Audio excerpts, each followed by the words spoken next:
Good evening, everyone. No time to fluff around tonight. Welcome to round 9 of the Simrigs Octane Online Racing Sprint Series for Split Yellow at Monza. My name is Alexis Bowen, and joining me tonight is Grant Begg. How are you, Grant? Oh, I'm doing very well tonight. Ready to see some cars go flying around Monza, hopefully surviving. So we are about 6 minutes into qualifying. Mia Rose is on top, and then we have Lucas Burst still in the Nissan going well. How are you feeling about this, Alexis?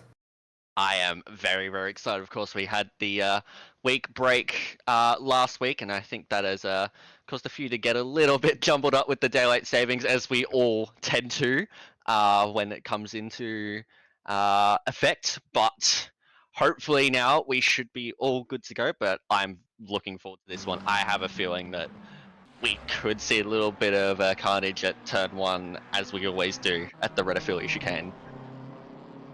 Yeah, I have a feeling there'll be a bit of carnage. I'm surprised that there actually aren't as many McLarens in this server, just pointing that out. There's only 3 or 4 I can see. I know that the McLaren is pretty strong here. Well, probably the strongest car, then it's the Beamer. So yeah, surprised people aren't choosing it.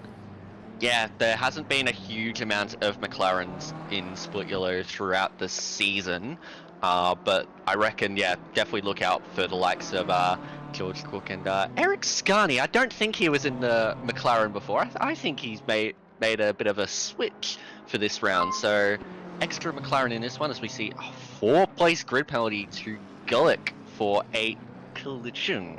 That is an interesting incident to have in a qualifying session.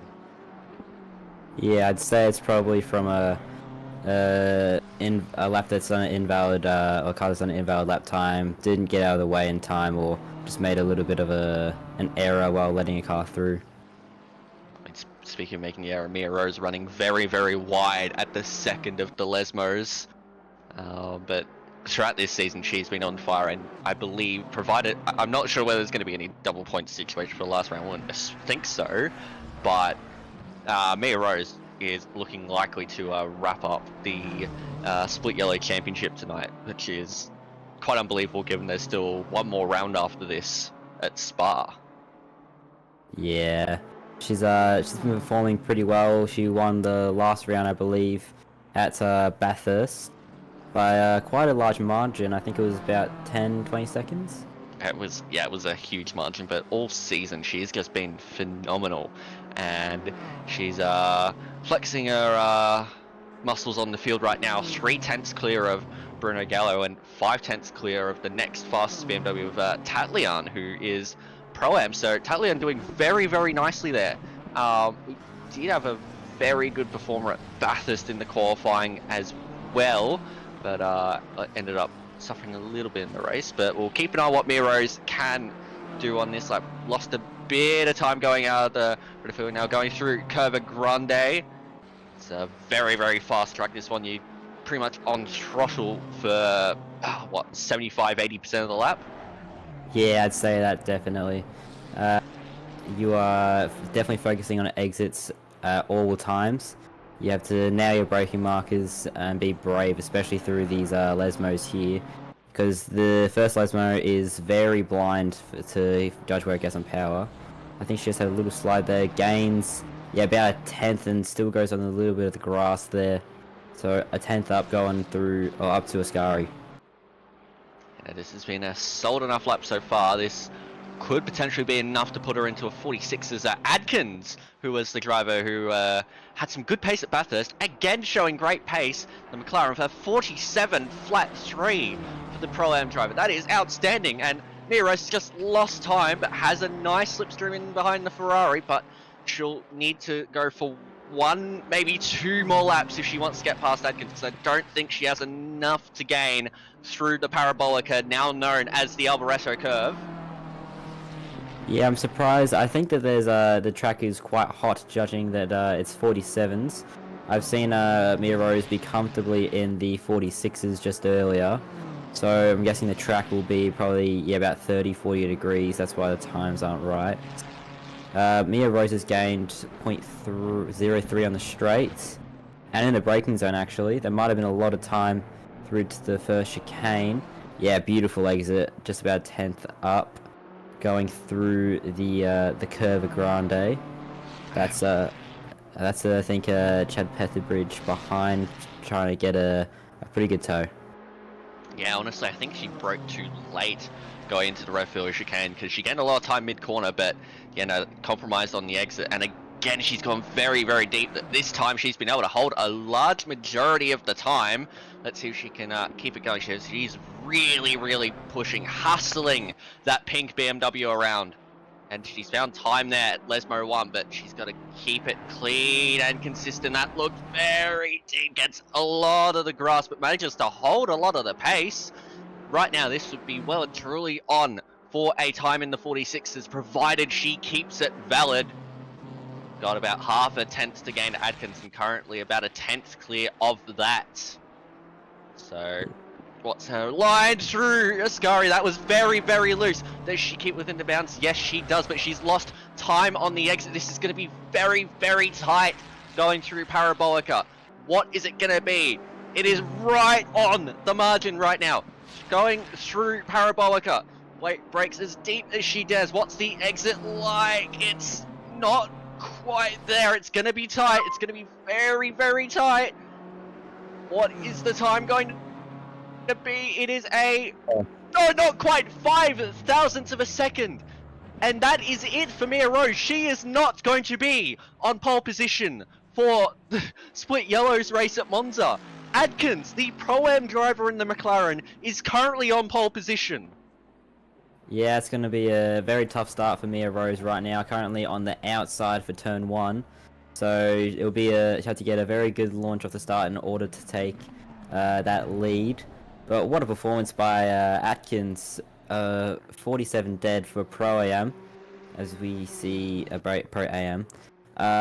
Lucas Burst in the Nissan, currently P7, half a second off of Adkins.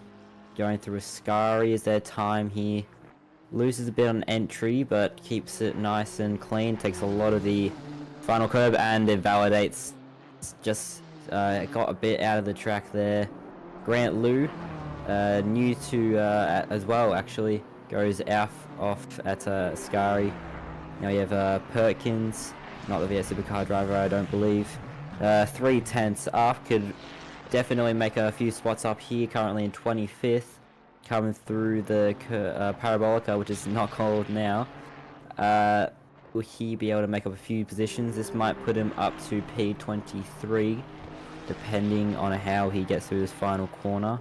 Takes just touches the green concrete on the outside as he's coming across the line, and he goes to P24. So for the Pro, that's maybe a bit unfortunate, but then again, I'm not sure of his pace, but he done his best out there.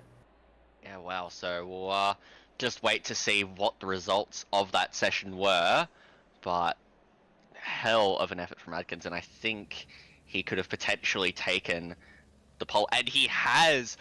Adkins, the Pro-Am driver, is on pole position for this 60-minute race at Monza for Split Yellow. The Pro-Ams have absolutely shown up today. You've got 4 Pro-Ams in the top 8. Half of the top 8 is made up of the Pro-Am drivers. This is outstanding stuff. Yeah, I don't think he'll be in Pro-Am for much longer with that performance. Shoot him up to at least silver, maybe Pro. Well, I mean, at Bathurst a few weeks ago, Adkins was right up there as well. It's just whether he can hold on to it in the race. But as you said, that McLaren is really, really good around here. But fair play to Tatlian, Slade, and Lou as well. All Pro-Am drivers there. All 4 of them into the top 8. One of them's a McLaren, 2 of them BMW. Slade in the Ferrari. Wow, wow, wow. Yeah, I know that the Ferraris are particularly tricky to set up for these high-speed straights, because I'm pretty sure if you get the wing below about 3 or 4, it starts becoming a bit taily. So you have to pick with either have a very spicy, difficult-to-drive car, or that's fast on the straights, or slow on the straights, easy car to drive. Yes, certainly. Now we'll just quickly go through the championship order of split yellow. So in the pro class at the moment, Mia Rose leads the way on 1124 points. Currently 179 points clear of Lucas Burrs. She can wrap up the championship in this round if I recall correctly. Bruno Gallo there sitting there in P3 on 687, just ahead of Tom McDonald. Then you have some silver class drivers there, and George Cook and Arno Loss very, very tight together, 13 points separating the two. Cook qualified in P10. I have not seen... Arno Loz is there in P12, so they are very close on track as well. Then in the Pro-Am standings, Hani Curry is on top, followed by Riley Price and Chris Withers. They are all separated by about 90 points between the three of them.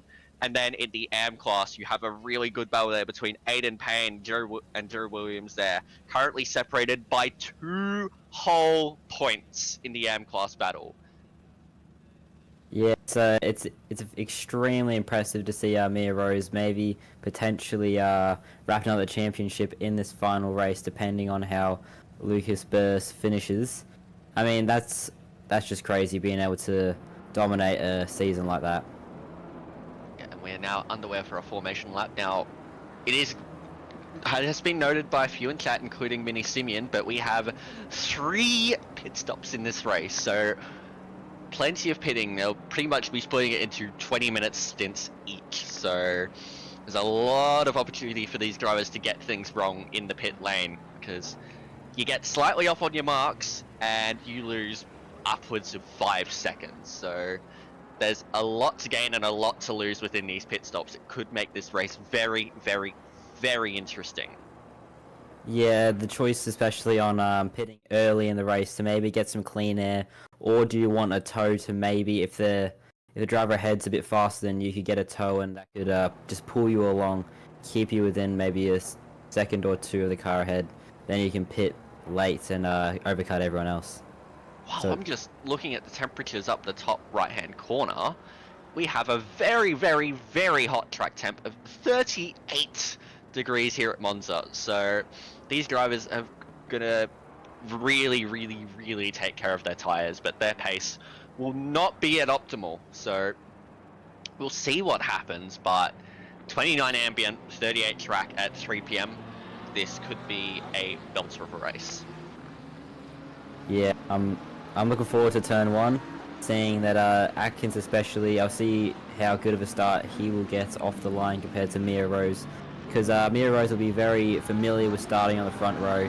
Adkins maybe not, he'll maybe just be a bit under pressure, but he'll have that inside line into turn 1, so it'll be a lot easier to defend into turn 1 and 2. Certainly will be, but we're just going through towards the Ascari chicane now, and won't be too far away from going double file. Yes, 60-minute race, 3 mandatory pit stops, but of course this is not the only race tonight. We have Split Green coming up for you a little bit later after this race has finished. Then tomorrow night we've got Split Blue and Split Red, and of course you've also got your European and North American splits as well. So plenty of action, and of course you've got to remember the Motorsport Australia GT3 Cup. That is also ongoing on Friday nights. Yeah, it's going to be another good little race between the Pro-Am and the Pros.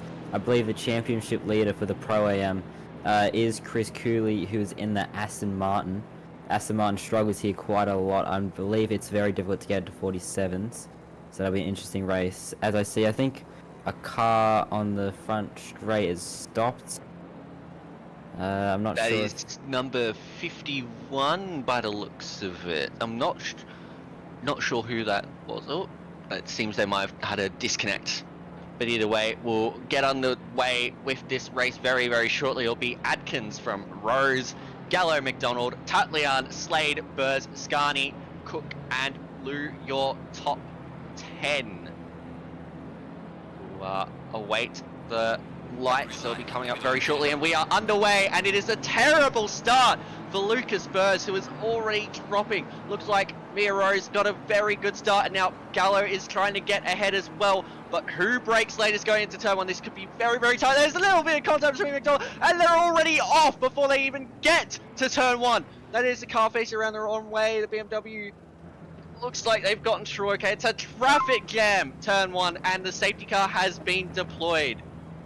Wow, So, that was a turn 1. as we expected, it was going to be chaos, but even before they got to turn 1, there was already cars going off everywhere, but Adkins managed to hold on against Mia Rose despite the start that Rose got off to. But yeah, a few interesting starts and all that, but it looks like Lou and Williams. Okay, so 51 was Williams, so that has huge implications for the AM Class Championship, with now Aiden Payne right up there. And Jerry Williams will be struggling a little bit in this race now to get some points to fight for that AM Class Championship. That's very unfortunate, obviously, knowing that it wasn't their fault. Just unfortunate, as I think I see Grant Liu as well as comes to the pits. Maybe got caught up in that first lap incident and just... I have a feeling he may have been the BMW that was turned around at just before turn 1. Yeah, that's incredibly unfortunate. He might get back out there, see if he can catch up to the pack, depending on how much damage there is. But you'll have the block controls as well, because you've teleported back to the pits, so he's going to be stuck in there with Joe Williams for a little while yet. So it's going to be a tough ask for Lou, but anything can happen. Yes, anything can happen. But on the race start, I saw Gallo in the Porsche car 14. Was actually nearly in that fight for P1, but just tucked himself, maybe got a little boxed in on the outside, so couldn't brake as late as he wanted to. But yeah, so Atkins still leading with Mia Rose, who was ahead going into turn 1, but just got outbraked, I guess, and unfortunately the safety car couldn't continue on that battle. But we'll get back underway very, very soon. They will round the Parabolica, and we should theoretically get this race back underway, as it looks like Joe Williams is now leading pits. Yes, safety car is coming in this lap, so see what kind of restart Adkins can get off to. When will the McLaren driver launch? He's gonna wait a little while. No, he's gone. He is bolted and has left Mia Rose and in the dust, and she is now under a lot of pressure from Bruno Gallo behind. We'll keep an eye on this battle, but Adkins has had a brilliant restart. Here is Gallo now, looking on board with the Porsche driver. Can he get that slipstream from the BMW and dive it down the inside into the Radafila chicane? He's gonna have a go. He's diving to the inside. Has he gone too late? No, they've managed to go side by side through. This is gonna be very, very tight. Looks like Mia Rose might be able to hold on. Now this invite, but no, Gallo is still holding to the inside as they run through Cobra Grande. This is great racing on this restart. Gallo on the outside for what will be the Roger chicane. Oh, a lot here. Mia Rose holds that inside line, should hold that position over Bruno Gallo, and does so. So great racing on the restart, but Adkins is already a second clear of Mia Rose. I have a feeling Mia Rose might just be able to reel Adkins in there. Great racing between Gallo and Mia Rose. Obviously, Gallo was a bit unfortunate having the outside line into turn 3, but wow, that's something. And I see Lucas Burst has made up places on the restart after he lost places going when starting the race from a poor start. So we have Mia Rose in second place, Atkins leading. We have Gallo in P3, McDonald P4, Lucas Burst, Slade, Talerton, Scarney, Piper, Herod, Loz, Cook, Fisher, Payne, Pickford, Bribblecombe, Petherbridge, Corey, Keane, and Stockton rounding out our top 20. Running through the order there, but yeah, it looks like Burrs run wide at the Iscaro chicane, but managed to hold his position. Looking now at Benjamin Piper is behind. It looks like Herod and Loz were going side by side through the Parabolica, and they're still going side by side. So we see McLaren come in. That would be, yeah, Georgie Cook as Grant Liu. 30 seconds stop go for an infraction. So Grant Liu's race goes from bad to worse as Herod now down the inside into the Radafila chicane of Arno Loz and gets the move done nicely. Manages to defend that P10 position very, very well as So car penalty for 157, which is Lou, was failing to adhere to race director's instructions. Oh dear. I couldn't fully imagine what that would be. That might be a safety car incident. But yeah, so obviously might have been at fault, or deemed at fault for that incident going to turn 1 on the start. Dear, yes. Be interesting to see what comes of that, because yeah, stop go 30 is didn't give 2 spots on the start, so he had some form of penalty, it seemed. Yes, quality penalty, and didn't give spots. Oh dear. That is That's unfortunate. Not good. Obviously, maybe, as someone pointed out, had a voice chat working, so I wasn't able to hear. As we see what's happened. So going to turn 1, Lucas bursts 3 wide, actually.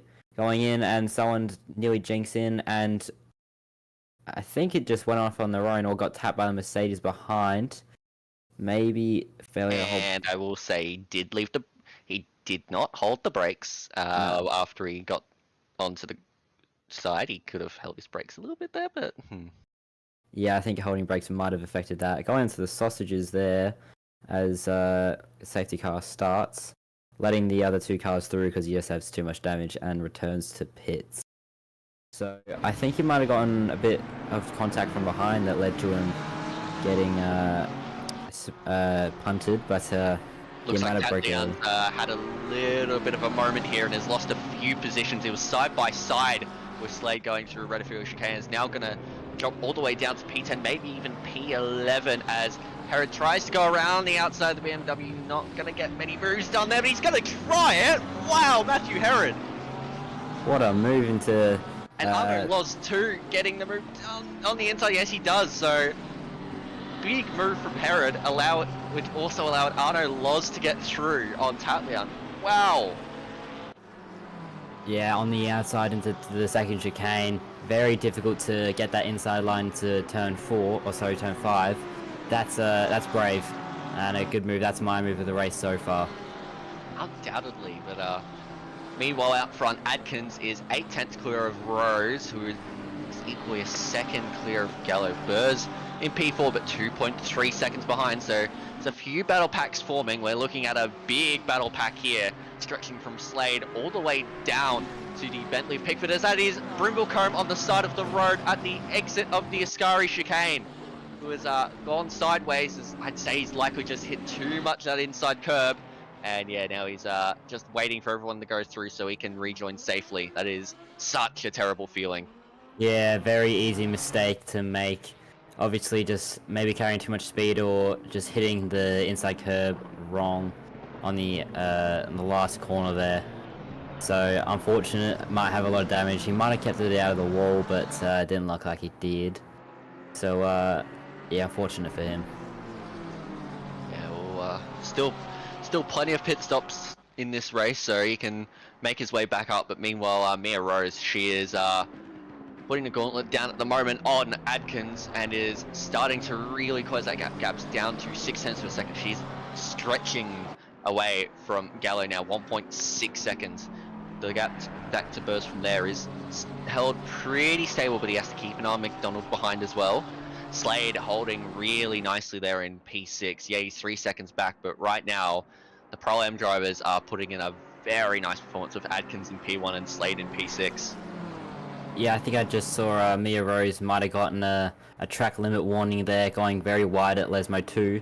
Had about half the car onto the grass, so that's definitely a penalty. Oh, sorry, a warning. As we see, Grant Lee gets a drive-through for dangerous driving on lap 1, and here's what happened to Sean Bribblecombe. Yeah, so I believe he just took the curbs or the sausages on the inside, and that just threw the car up. So yeah, threw the car up in a big way. Like, it was already loose, but yeah, as he got on that curb, it just launched it into space almost. Like, that was big for Brimblecombe. But yeah, no, the penalty another penalty for Lou, and that would have been, yeah, for not holding his brakes after getting caught up at turn 1 as McDonald now comes into the pits. He's had enough of being stuck behind a Nissan.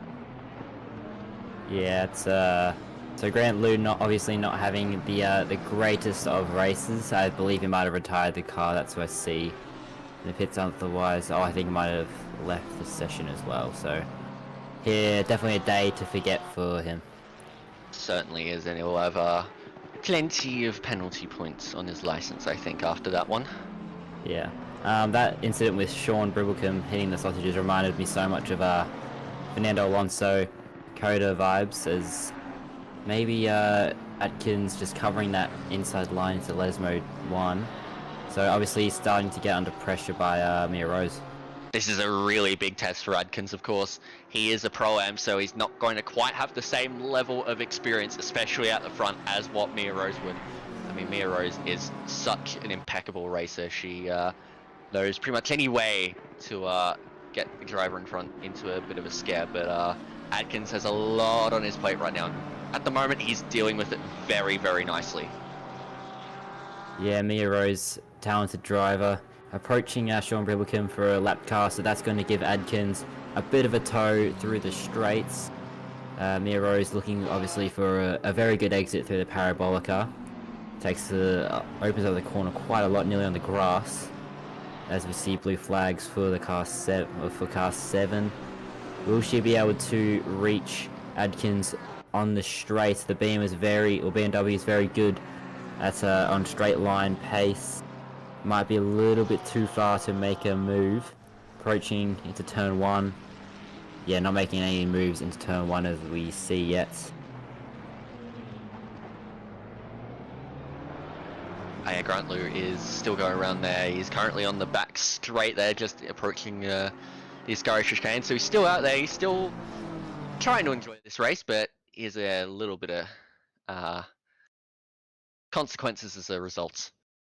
But I noticed before, when we were on board with Mia Rose, that the best lap time she's done this race, despite the track temperature being a mild 38 degrees, the best lap time she's done is a 46.9.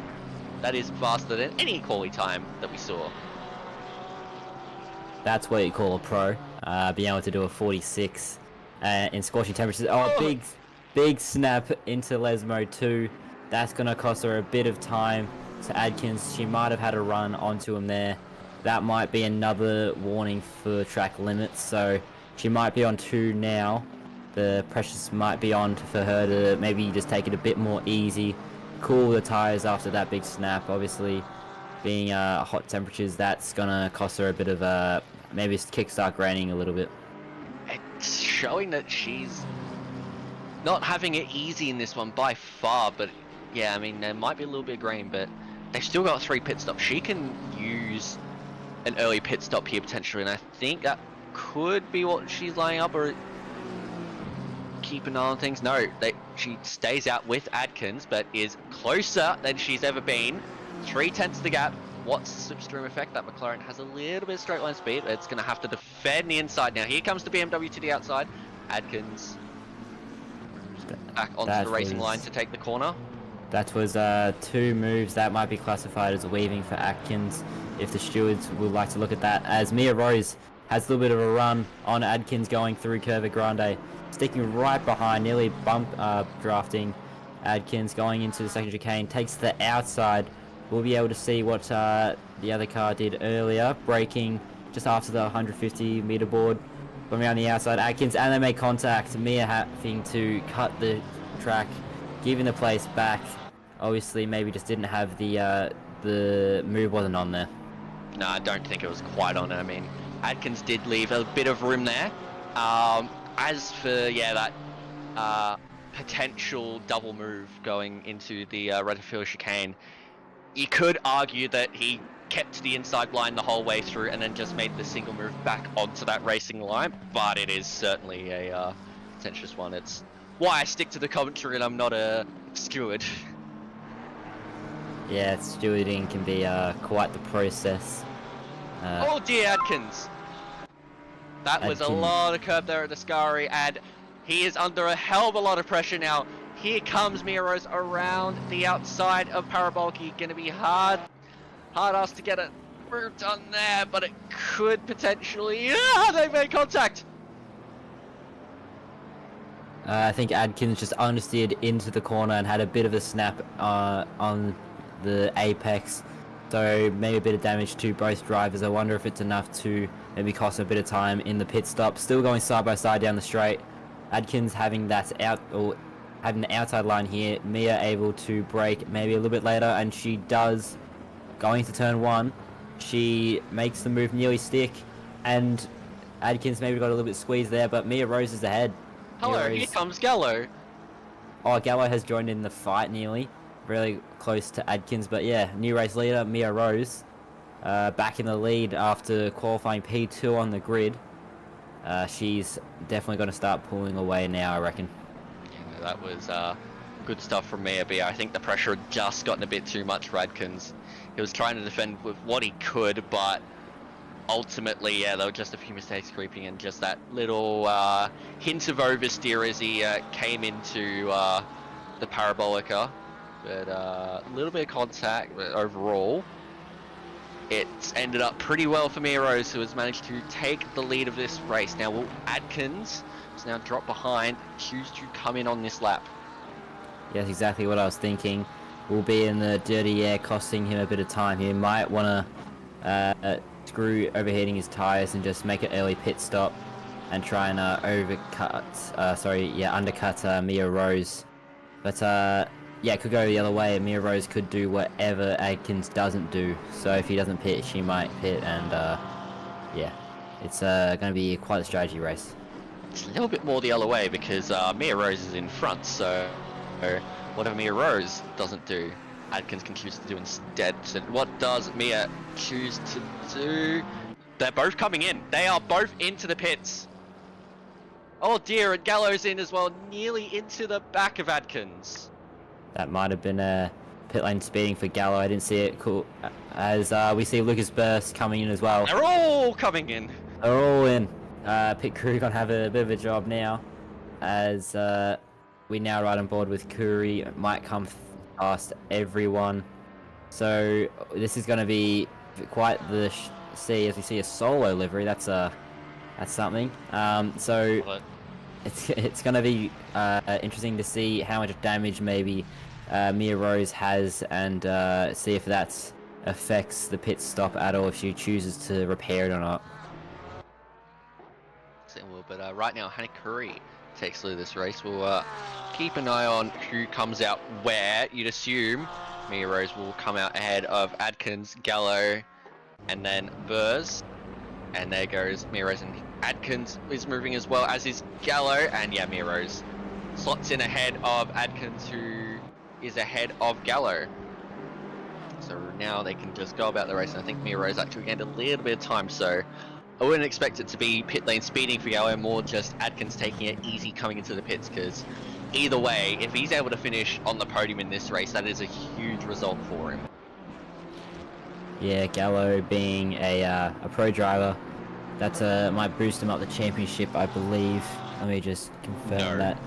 Gallo is about 260 points behind Lucas Burrs at the moment, so he is basically in a situation where he's just consolidating P3, whereas Adkins, who is currently P22 and what is that, seventh in class, with this result could move himself well up towards P15, P16 overall in the standings, which would put him up into the top 5 in the Pro-Am class.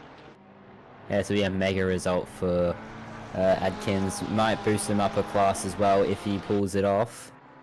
So the leaders now, we ride on with Hani Corey and Douglas Keane coming to do their stops. So they'll be overtaken by Mia Rose and the 3 leaders. I'd like to note, it says here on the results screen, Adkins has only done 3 rounds, so if he's able to move himself up into the top 5 in class with 1 round to go, having only done 4 rounds, that is a huge result for him. Yeah, maybe just joined a little bit later may have struggled at the beginning of the season or just missed out on a few races still. I think he was a late arrival. I think he came up potentially from the rookies or somewhere. I don't remember him being rookies too much, but either way, he's still performing pretty well in that McLaren, which is still very fast here at Monza, but the BMW is still quite up there. And I mean, the BMW in the hands of Mia Rose is certainly something else. But Adkins isn't letting her go. The gap's about 7/10. They've dropped Bruno Gallo already. Bruno might be struggling to heat up his tyres or brakes, but considering it's actually the track temp is 38 degrees, I think that's pretty unlikely. Yeah, but right now it's Bridge, Stockton, Icarus, and Withers, your top 4. They have not come into the pits. Your race leader, once all these first pit stops shake out, will be Mia Rose. So she still has the fastest lap, which I believe is that the 46.9. She might improve it on this lap, considering she's fresh tyres and no dirty air in front of her. We'll see. Comes down the nearly the final straight. Yes, well, I mean, she does have the car further up, so that might produce a little bit of a dead air, but it shouldn't be too bad as Bridge and Stockton come into the pit lane. What was the parabolic renamed to again? Alboreto, Curve Alboreto. Alboreto, okay. Bridge after former Ferrari F1 driver Michele Alboreto. Oh, okay, so good little stuff there. Mia Rose did not get the fastest lap. That was a 47.2, still very rapid in these conditions. Evan Atkins is still holding on there, so he's doing very well. Of course, that McLaren is super strong around here, but even then, you still have to drive it well to get the pace out of it, and Atkins is doing just that, as he did at Bathurst. Yeah, Atkins really showing his pace here. As I see, another driver might have had her disconnected from the comments, so that's going to be pretty unfortunate. Yeah, I think it's might be Withers who had it. I'm not quite sure unless he's just in the pits now. No, Withers is in the pits there. Yeah. Qualified P5. I have a feeling that was Slade who was up there. Oh yeah, I think you are correct. Well, he was having such a fantastic race too. Yeah, I've raced against him a few times. He's a quality driver. He might have been up there battling for the top 5 with Scani, Burst, and Gallo, maybe even. That's really unfortunate for no fault of his own. That is so unfortunate. Yeah. Oh, Mia Rose was a little bit of a drift. As a car 195 gets a 5-second time penalty for infraction on lap 10. That's his, I believe, car. Look at this. That is his Eric Scani, who has that penalty. I'm not sure what an infraction is. Sorry. An infraction would just be a little minor misdemeanor. So, for example, it could be flashing the headlights. That can be considered an infraction because it's something you are not meant to be doing within the rules, but it's not something that is like an explicit incident of sorts. Okay, that makes sense. So Scani got a penalty for that. It's only 5 seconds, so it won't affect him too much, but that'll put him down to, I believe, P8 or P9 if we were to stop the clock now. So he's got a bit of a work cut ahead of him. Yes, he'll be pushing like mad now to try and stretch that gap to Herod and Tatley behind before the next wave of pit stops. But yeah, right now he'll drop to about where Tatlian is, as car 5 gets a 10-second penalty for jumping a start on lap 1. That is Arno Loz, who is currently there in P9, and would be gaining some big points on Cook, who is down in P23. So Arno Loz will be gaining some big points at the moment on Cook in the Silver Class Championship. that they are currently separated by 13 points in favour of George Cook right now. So could swing just in time for the final round at Spa, where that Mercedes should have some good pace along with the McLaren. Yeah. So George Cook has done 2 stops so far in this race. Started P10, so might have gotten caught up in the little carnage there. But he's behind now McDonald and Piper, who have also done 2 stops in this race. They'll be going long in this second last stint. 34 minutes to go. They might be hitting just before the end of the race to overcut everyone else. Yes. What a beautiful Look where Cook is. So McDonald's 25.8 behind Withers. With Piper 4 seconds behind that, and about 5 seconds between Piper and Cook. So yeah, okay, that seems about right actually. I just saw a yellow flag at the second chicane for car 256, I believe. Might have just had a little bit of contact there. Unfortunate, but trying to figure out which car that is. Would that be 256, 26, or 266? One of them I didn't get a clear view. I think it might have been Andrew Gillick here. As we see, Pickford may be looking for a move down the inside on that's Stockton in the AM class. Just like to shout out a few of our AM class drivers. Payne, Keane and Stockton currently P10, P12, P14 right now, doing very nicely indeed, especially Aiden Payne currently sitting in the top 10. Of course, there have been a few drivers that have done multiple pit stops in this race, so it'll take a little while before it all pans out okay. But Michael Pickford now, is he going to have a go up the inside of Stockton? That's very tight into Lesmo 1. Backs out of it. So Grigic comes into the pits now from in the number 19 McLaren. Yeah, Pickford being quite experienced, knows maybe putting a bit of pressure onto Stockton. He's quite wise with his moves, I believe. Being in the Bentley as well, it's quite a heavy car, but light. Coming into Scar, he's going to go try and do the outside move. Going through the first corner, he has space from Socko, and he makes that move clean, taking a lot of the sausage on the exit. That's a move as well. Ascari not usually being in a great spot for overtakes. Yeah, wow. Atkins has set the fastest lap of the race now, and is only 6/10 behind Mia Rose. So Atkins has dipped into the 46s now, in 38-degree track temperatures. It's now only 3/10 back. Wow, what a first few races for Atkins now. Maybe, yeah, closing the gap now to Mia Rose is 3/10, going through the first Lesmo. Mia Rose, I believe, is not having the greatest time through the second Lesmo, as has another little slide that might have cost her a bit of time on this next straight. Atkins getting in the toe. He might be able to get a lot closer in going to Ascari. So Atkins has really picked up the pace here. This is fantastic stuff from the Pro-Am driver. Mia Rose takes a lot of that inside curve she can in the BMW. But Atkins is really pushing on with this, and is putting a lot of pressure. This is quite a bit of pressure for Mia Rose to have to absorb, much more than she normally would.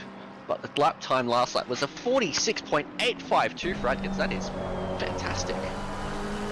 Yeah, that's a quality trim for a lot of people. This is mid-race at 38 degrees track temp. That is absolutely rapid. There's Atkins has I think a good next season lined up for him going with this pace. Absolutely, is now in the slipstream of Mia Rose, but won't be able to do anything into the Rosefield chicane. It can sort of show the nose a little bit to put a little bit of pressure on the BMW driver. Should now have a good run. Oh, it gets a little bit wide on the exit, so won't quite have the run. But this is very interesting for the complexion of this race. So we see a few more drivers now come into the pits. That includes Arno Loz, who has that 10-second penalty. So we are heading into, just about the halfway through the race. We'll see maybe a few drivers serving their second pit stop out of 3. Might see Mia Rose maybe make a pit stop or Atkins try and undercut her, because he seems to have the pace now, getting the fastest lap and sticking right onto Mia Rose. Absolutely, yeah. No, we have a really good strategy race in our hands as they lap the Ferrari there, I believe, of Gulick. They have Mia Rose and Adkins have left Gallo in the dust. The gap is about 5 seconds. I think Lucas Burst might be quite close to Gallo as well. Yeah, gap's about 7/10 between them. So 6 seconds between Gallo and Burst, because that's interval. Yep, my brain's not working tonight. So yeah, don't listen to me. Just listen to Alexis. No, you're all good. You're all good. It can be a little bit confusing at times because some things do gap to leader, some things do intervals. It's a bit all over the place. But Atkins keeping nice and consistent, setting 47 laps on consecutive laps. But I think Mia Rose was just slightly faster on the last one. Yeah, gap's 4/10 now across the line. Adkins very close to Mia Rose now, going to have the slipstream through the Curva Grande. Will he be able to make a move into turn 3? No. Oh, yeah. It's too far back, and the BMW has enough straight line speed in hand over the McLaren that even the slipstream isn't enough for the moment. But Adkins is really pushing on with this. This is great to see. Yeah, the Adkins has left, or has got driven away from Gallo about 6/10 in the, I think, the last 2 sectors. So yeah, they're leaving them behind for sure. As yeah, Scani still has a 5-second time penalty and overtakes Lucas Burst and maybe Herod through a pit stop as they pit halfway through the race, like a few people would have guessing. Yes, and meanwhile in the silver class battle, Cook is now 6.4 seconds ahead of Loz, so that 10-second penalty for Loz was actually quite costly and might mean that Cook is able to extend his lead slightly again before the final round of Spa, but it makes everything very, very interesting, that's for sure. So coming through the Curva Alta, was it? I think Alvaretto, but Alvaretto. just call it parabolic, alright? It's still parabolic in all our hearts. And oh, Adkins was thinking about it. He was thinking about that cheeky pit stop. Yeah, so Adkins obviously might be pitting next lap, just might be getting sick of being a dirty air. Mia Rose losing time. Might have gone a little bit deep into turn 1 there. No, I think overall he's managed to get through there really well. It looks like he was going to go right to the back of Mia Rose, but managed to hold it nicely as we see now Pickford versus Keane, who have both made their second pit stops. The current leader of our second pit stop gang is Lucas Burrs, but our corrected leader is still Mia Rose. So we have maybe a good little battle for, well, the AMs are all in very, very close proximity to each other. We have Stockton, Keane, and Payne within a few positions. And from P23 to P26 is all pro AMs.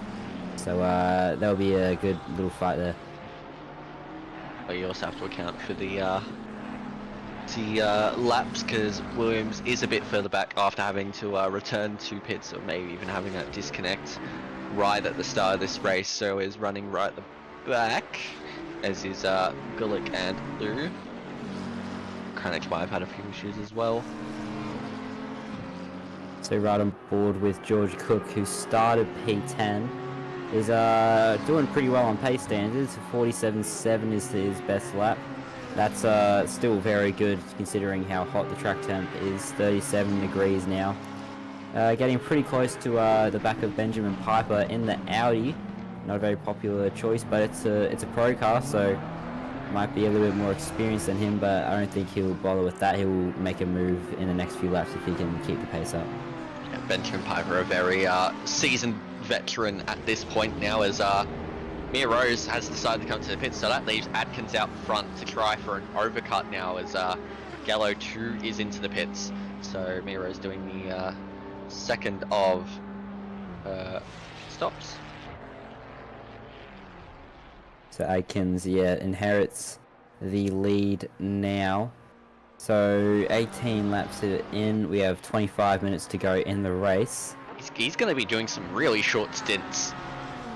You have a feeling he'll, I think he'll pit maybe on the last lap on, or within the pit window, because that's still in sprint. Well, there is no pit window in this race. It's just pit whenever and you'll serve one of your mandatories, it seems. They keep on changing things. Yes, goes all over the place, but yeah, I reckon Adkins will be in at the end of this lap. And then, yeah, he'll likely come in with about 10 minutes to go. Or somewhere along those lines. Like, it'll just be quali laps for him at the end of this race. So we see Chad Pethybridge coming into the pits to serve his next stop. I wanted to see where Mia Rose is coming out, P3, P4. So when we see her across the sector lineups, we see Tom McDonald having a look down on Matthew Herod, fighting for P10. That's going to be quite a close battle coming through the Curva Grande, probably about half a car length between them. The Porsche not being too great on the straights. He tries to go down the inside line. He's got the inside line, a little bit of overlap, coming into the braking zone. Try and avoid that inside sausage. He does well, and makes the position. What a move! And super tight as now, yeah, here comes Scani up the inside now, so Herod trying to defend one position has ultimately lost two, and is now out of the top 10 as Adkins is into the pits, and is now trying to get that cheeky overcut. Seeing a lot of courageous moves here, yeah. As we see Herod, I believe, maybe taking a bit too much of the grass. Very easy mistake there into the wall. Hopefully not too much damage. Lost a few positions, I believe. That's gonna cost him quite a lot. Now Adkins is moving in pit lane. We'll see where he comes out in comparison to Mia Rose. They're crossing the line now, and Adkins is now out of the pit lane. What is it going to be like?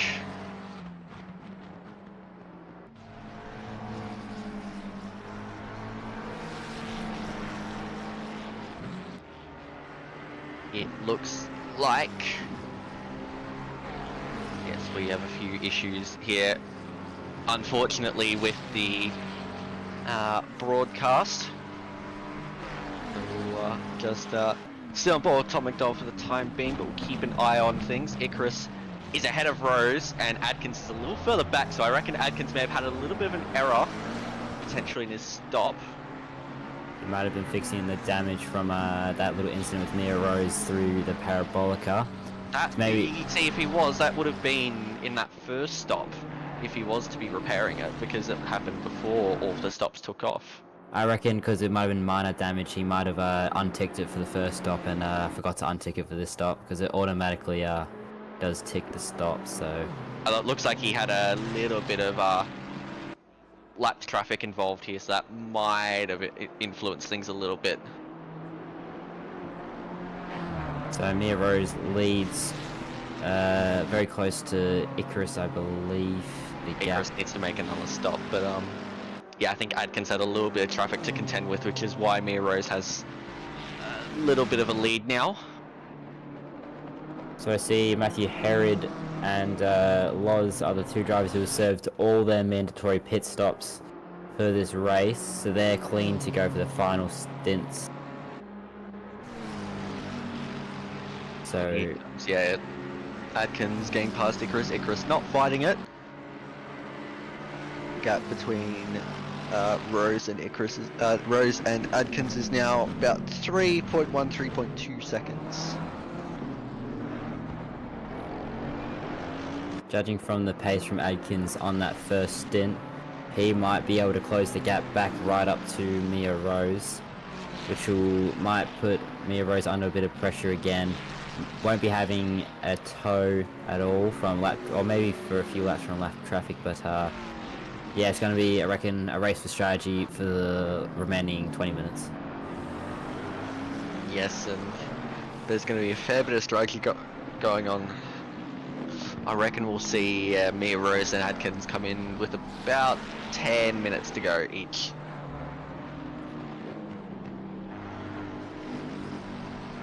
Keep an eye on Demo Icarus.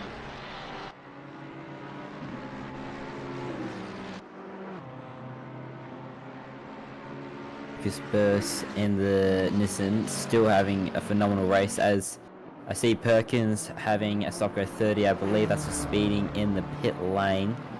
That's gonna, I think, translate to a 10-second time penalty if the stewards will change that. I'm not sure if they still do that in sprints or not, but unlucky for them.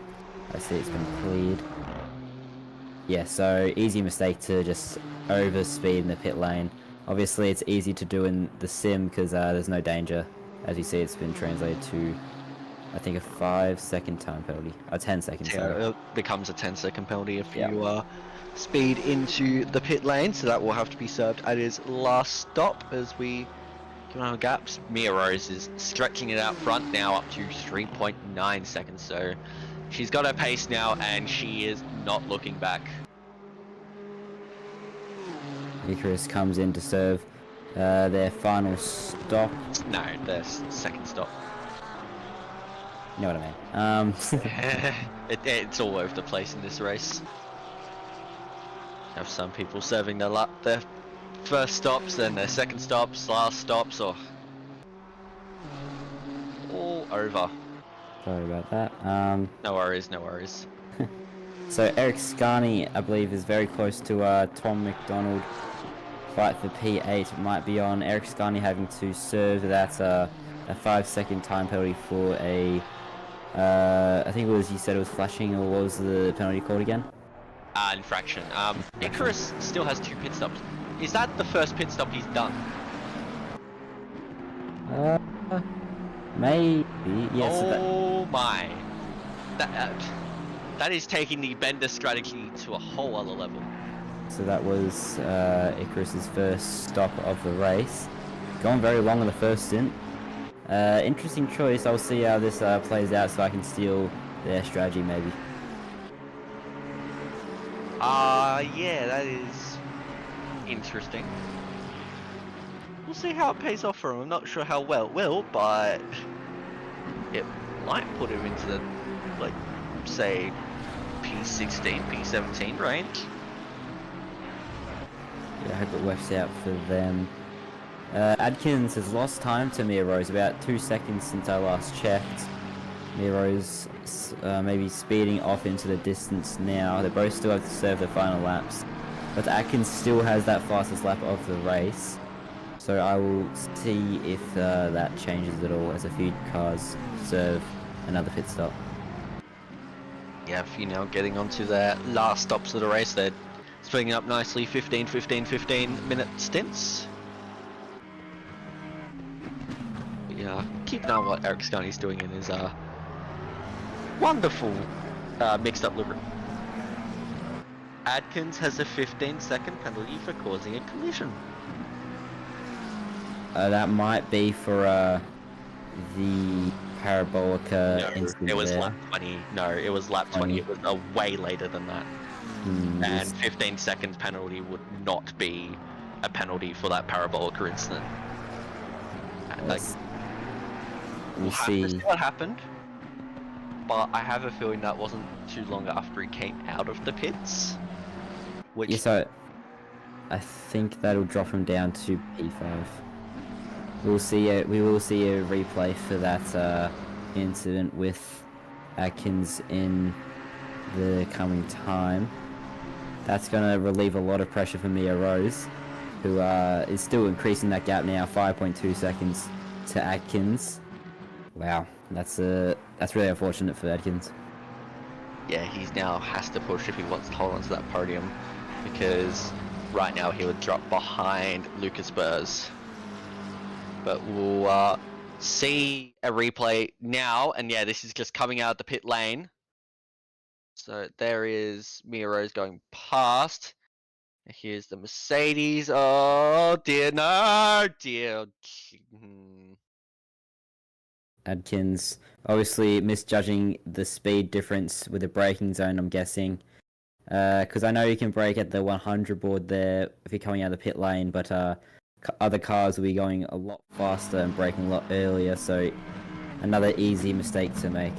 It would also explain why he is losing so much time to Mia Rose now. Yes, the Plenty of damage. Plenty of damage as a result of that one. Oh dear. Oh dear, oh dear, oh dear. That'll also be, I think, a track limits warning for cutting the track as well, so even more pressure, even just a little bit, but it all adds up in the end. Yep, and that's just the sort of thing that can happen. Like, you're fighting up the front, and you're not really up there very often, so you just taking whatever result you can. Sometimes it's those just little mistakes that can have big consequences like that.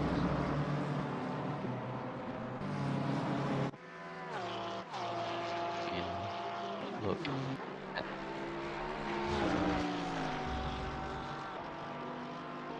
Oh, Matthew Herod. Oh dear, that's that is the line through Ascari. That's a bit of a stream curse, of course, or commentator curse, as we look at him, makes a little bit of a mistake. So Matthew Herod had that shunt earlier in the race about 10 minutes ago. He's served all of his stops now, trying to recover. There were, I think, P10, fighting for P10 earlier. Yeah, so going for P10. Oh, okay, we're getting word in from Diabol's in chat, so that was actually Icarus's second stop. He did not change his tyres, so therefore it was not counted as a mandatory stop. Wow, okay. That's might have just been a misjudged rule thing, but it still cost Icarus time. 6 seconds behind stock in there. I don't know, that doesn't happen often, but it is something that can, and that is super unfortunate. Icarus was having such a good race.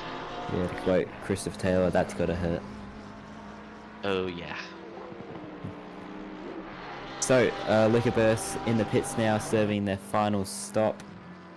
That's gonna put him out, I think, maybe P10, but he was sitting P4 before the pit stop. Scarni trying to close down the gap. Liquorburst second in the championship now, about 170 points behind Mia Rose. I think Mia Rose might be able to wrap up the championship here. Yeah, well and truly, I reckon she's likely going to finish at least 2 positions ahead of Liquorburst by the end of this one. And yeah, she's just been fantastic. So a well-deserved split yellow championship for Mia Rose, I would say. She's now got a nice little gaggle of blue flag cars to get through, including Benjamin Piper and Chris Williams there. Just to get through them cleanly. Okay, all good. Gallo. Little bit of side by side going back there. That is Withers and Cook. That is for P13. Withers still needs to go in for one last pit stop. Is all fine and dandy. So now gets nicely down the inside. And he is all good up into P12 now. As Icarus does come to the pits and changes his tyres this time. Gallo and Scarni are in. I'm very impressed by Withers, even though they still have to serve their final stop. It's impressive to see the Aston up there, obviously being very, very not strong in the terms of car selection here. I think it's still very difficult as we see a move up the inside of the Parabolica. That was I think, was it George Cook? No, it was Taliesin. No. Yeah, that was Tatlian getting up the inside. They're still side by side. I think Chris Withers may have actually held on to it. Have a look now. Yeah, he is, and now going side by side. So they got really held up by this, and that's allowed. Well, it looks like it looks to be Adkins to get involved in that. That is, I believe that is Adkins. Yeah, the number 31 there. I saw a yellow flag outside of Lesmo 2. I think that car has returned to pits, so maybe just another little moment there. But both Rose and Adkins are into the pits as I expected with 10 minutes to go. Which leaves Curry, Petty Bridge, Perkins, and Withers and Icarus to do their stops. George Cook has, I think, increased the gap now to Tatlian after Tatlian and Withers were fighting a little bit. So the gap is now 2 seconds between them. So let's see if George Cook, who qualified P10, lost a few positions, I think, from the start, will maybe even catch Benjamin Piper by the end. Yeah, I reckon he might be able to get Piper as we look at Miros, who is still sitting there, Adkins, who is still sitting there, of course, with Adkins with his hefty old 15-second penalty as Miros. She gets underway now and exits Lipit Lin. Will have a very nice advantage over Bruno Gallo, who is just crossing the line now. Adkins might still be able to get out ahead of Lucas Burrs. It's going to be tight between those two. Adkins is just coming out pit lane now.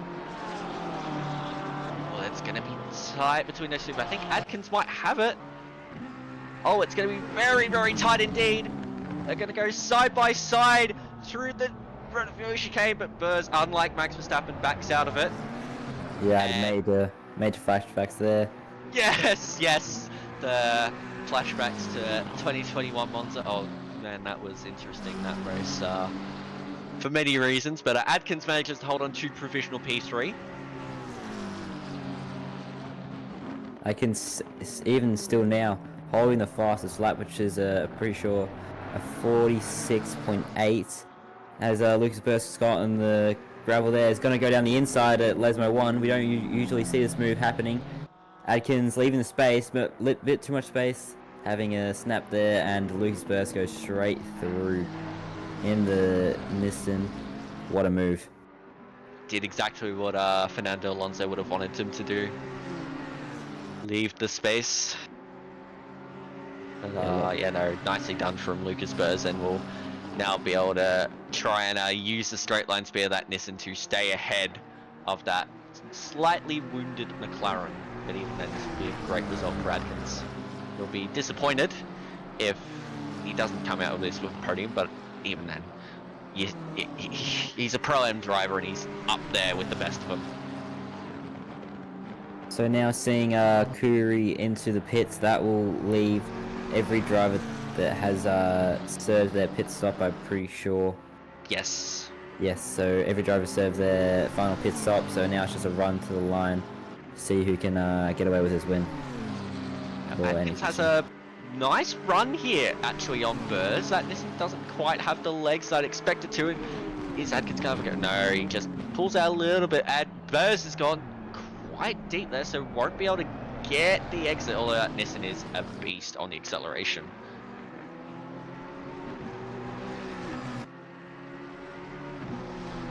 Is that Nissan any good in the straight line?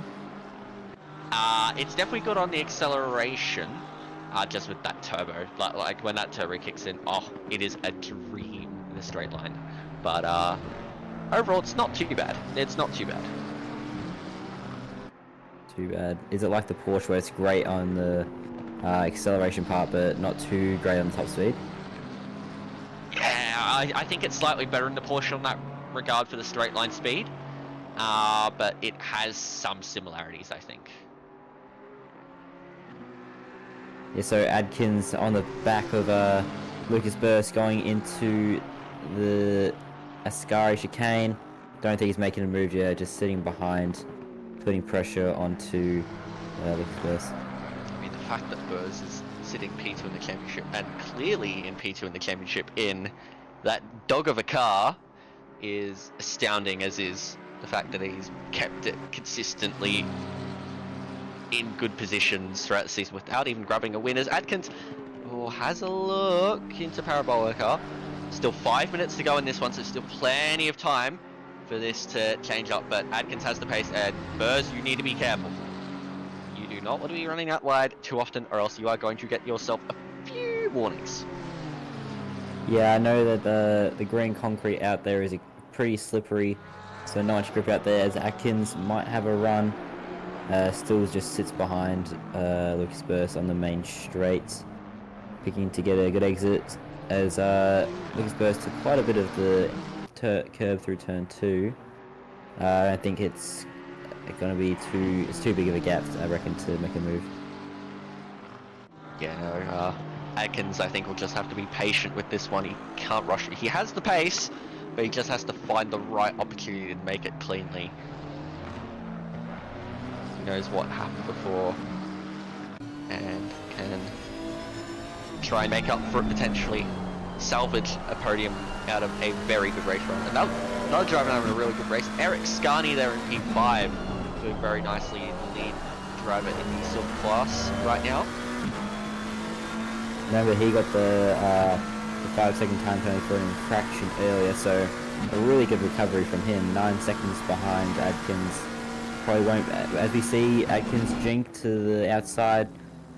That's going to compromise the line of Burrs through Ascari, but Adkins himself took it quite careful, but overall they both run a little bit wide. So it's going to be tight. Can Adkins gain a little bit of time going towards Parabolica and try and just run through him on the straight? Oh dear, he jinked out again, but Burrs isn't going to be alarmed by that too much. And again, he runs a little bit wide. He's going to be careful of that. Adkins has a really good run now and will be able to get around the outside. What's the straight effect like? Yeah, he's got a little bit of straight line speed in hand, but going around the outside here is going to be difficult. He's going to try it, but has to back out of it. Now, can he get the exit? No, Burrs has gotten a really good line through there, so Adkins really has to choose his opportunity. So we're coming down to the last 2-3 laps of the race now. I don't believe Mia Rose will be challenged too much now. The gap is 10 seconds from Gallo to Mia Rose. Adkins still is the fastest lap of the race, as Adkins has to jink out of the move or just nearly make contact into turn 3 there, allowing Burst to make quite a big gap now. Certainly. We've gone through Lesmo 2 now. Not taking as much of the not touching the grass like Mia Rose did. Adkins close to Luca Burst again. Through Ascari, he's gonna look down the inside. Will he back out of it again? Yes, he does. Lucas Burst not taking as much as the inside sausages as other drivers are. Well, any of the sausages at all, for the matter of fact, as Adkins right on the back of Lucas Burst here, going down the back straight towards the Parabolica. He's looking down the outside, not much overlap there. Will he try and make the move stick? Yeah, he's tucks behind again, maybe looking for a bit of a switchback, but the move wasn't there. As he goes wide too now, that might be another warning for Adkins.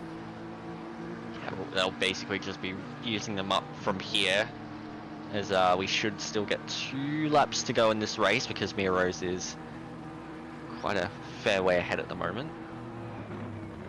Adkins making a move around the outside. They nearly make contact, very close there. They both go deep, and Lucas Burst still holding the lead. Great defending from him.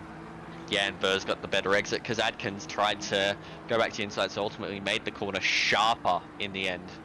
So Adkins really only has a handful more opportunities, but we'll see whether Mia Rose is able to get to the line in time to do one more lap, or whether she just rolls it back a little bit and just gets to the line right as the time runs out. So we might be seeing the championship wrapped up right here, right now, I believe. Coming through Ascari chicane. I think we might just get another lap. Actually goes wide. Oh dear, Into the wall. okay. I have a feeling. We'll keep an eye on this. She's got 20 seconds. I reckon she should still be able to get to the line. Only just. Commentator curse kicking in again. I reckon she'll make it to the line if she backs off a little bit. Yeah, if she backs off, then she's not making the line. But It's gonna be tight. She's gone. She's gone for another lap. Give it all you can. She made it with 1 second to go. As Here comes Adkins now, around the outside, looking again at the Parabolica. Can he compromise the line, Lucas Burrs, or is he going to try and go all the way around the outside? He is going to try and go all the way around the outside. Burrs has to keep it tighter, and now that allows Adkins to get a really nice run. And now can he find enough to get up the inside? No, Burrs is defending like an absolute champion right now. But is Adkins now going to try and switch to the inside? He doesn't quite have the overlap on the outside. No, he's going to hold the outside, but he's still going to break late. He's still going to break late. But Burrs holds on. battle for the podium on the final lap. This is racing, in my opinion. This is the definition of it.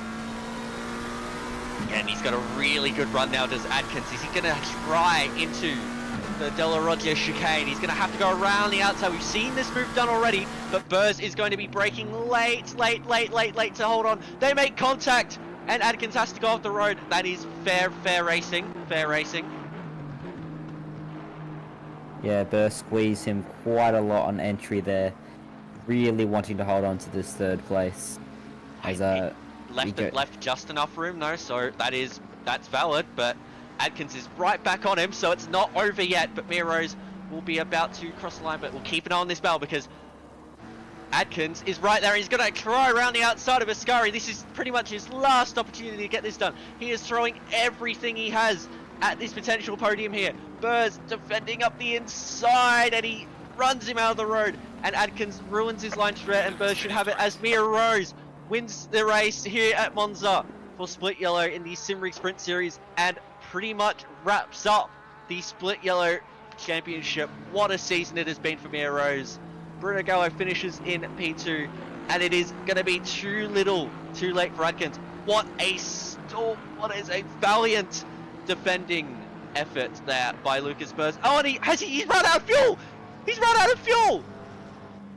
Oh my god, on the final lap, on the final corner, I believe he's run out of fuel. Oh my god. That's really unfortunate for Lucas Burrs. Runs to the line, runs out of fuel, oh my god. I have no words. Lucas Burrs put in such a fantastic defending performance, and in the end his fuel tank running dry, and Nathan Adkins is on the podium as a Pro Am driver. That is...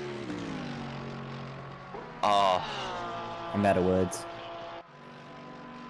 you can't ask for drama like that anywhere else. Well, at least any rookies or anyone saying this, you can lose a race by running not enough fuel. That explains why Adkins was so fast compared to Burrs towards the end there. Burrs was just trying to get that thing to the end, but ultimately just wasn't quite enough. But, oh, wow. Mia Rose, 10 seconds clear of Bruno Gallo, who equals 19 seconds clear of Adkins, who had a fantastic race there. Yes, he qualified on pole, but still a podium and fastest lap to go with it. That is still a fantastic result. Burrs there in P4, then Scani 5th, McDonald, Cook, Piper, Tatlian, and Loz your top 10 overall as we look to the silver class. Eric Scani with the silver class win, then Cook and Loz P2, P3, and Pethy Bridge in P4. Pro Am class, of course, Adkins in P1 from Tatlian, Curry, Grigic, and Fisher. Poor Slade there, who disconnected early on, and then Am class, Payne extends his championship lead over Joe Williams, who finished P4 with Keane and Stockton rounding out your Am class podium, and then Kranich and Gulick the rest of your Am class drivers, as we've seen that there will be a slight 5-minute delay in qualifying for the split green, so we'll have a little bit of time to wait now before we jump over. But Grant, who is your driver of the day for that one? I've got to give it to Atkins on pole. Drove his best race that he could, but obviously wasn't there. But someone pointed out, if Mia pulled out on the final or on the second to last lap, just didn't want to do another lap, then I reckon Burst would have had it. Absolutely, yeah, no, that is... Wow.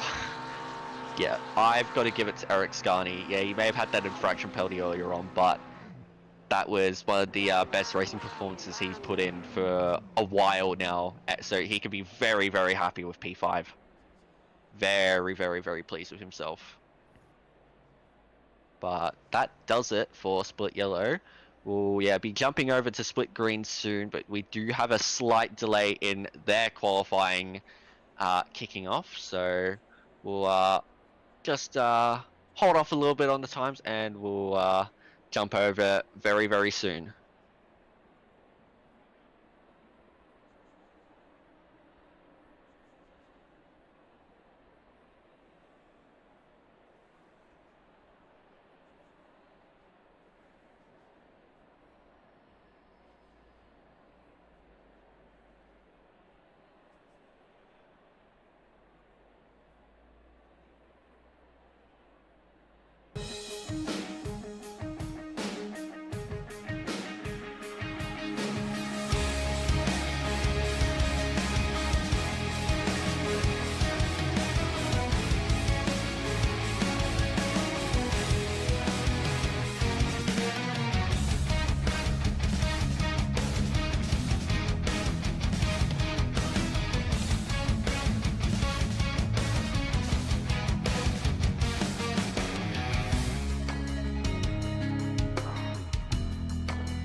Good evening, ladies and gentlemen. Welcome to AP Green. We've got a bit of a delayed cast at the moment because the hamster didn't want to jump on the server wheel and get the AP Green server up. But I'm joined tonight with Mr. Hobbs. How are you, sir? I'm good, Mr. Bubnown. How are you? No complaints at all. I've got a complaint already. Is it because it's Monza? No. Did you see how the McLaren took that? Yeah, it's disgusting. Yeah. Yeah. It's. I mean, it's beautiful, but also very disgusting. No, it's not. It's disgusting. It's not beautiful. Well, it depends if you drive a McLaren or not, I guess. Well, I don't. Well, neither do I. So I guess disgusting is what we're going to go with. Sure. But we got a lovely 1 hour race ahead of us here for AP Green with 3 mandatory stops. Thoughts on that, Hobbs? That's a lot, is what I think. Probably see some varied strategies like we saw in the first race. It was me, I'd probably be going for 15-minute stints, to be honest, just low fuel and go for it. But I'm sure some people might mix it up just to prove me wrong. Just punch out those quali laps, just 15-minute brackets. Exactly. Let's go. Yeah, that's right. I don't know what I would do because, well, I'd probably end up in the wall 3 times anyway, so it doesn't matter. Or at least trying to, curb hop somewhere that would end horribly bad, and I'd end up in like T4 from T2 or something. I don't know. I'd do something. E.g. that curb. Did that one right there. It Yep. would murder my bloodline. But yes, we already had one race here tonight for AP Yellow. It was very interesting and very unfortunate too. As I was stewarding it, I saw that Burst was sitting comfortably in P3, came around the last corner and unfortunately ran out of fuel and got overtaken about 10 meters before the start finish line. Oh dear. Yeah, so hopefully that is that's not ideal.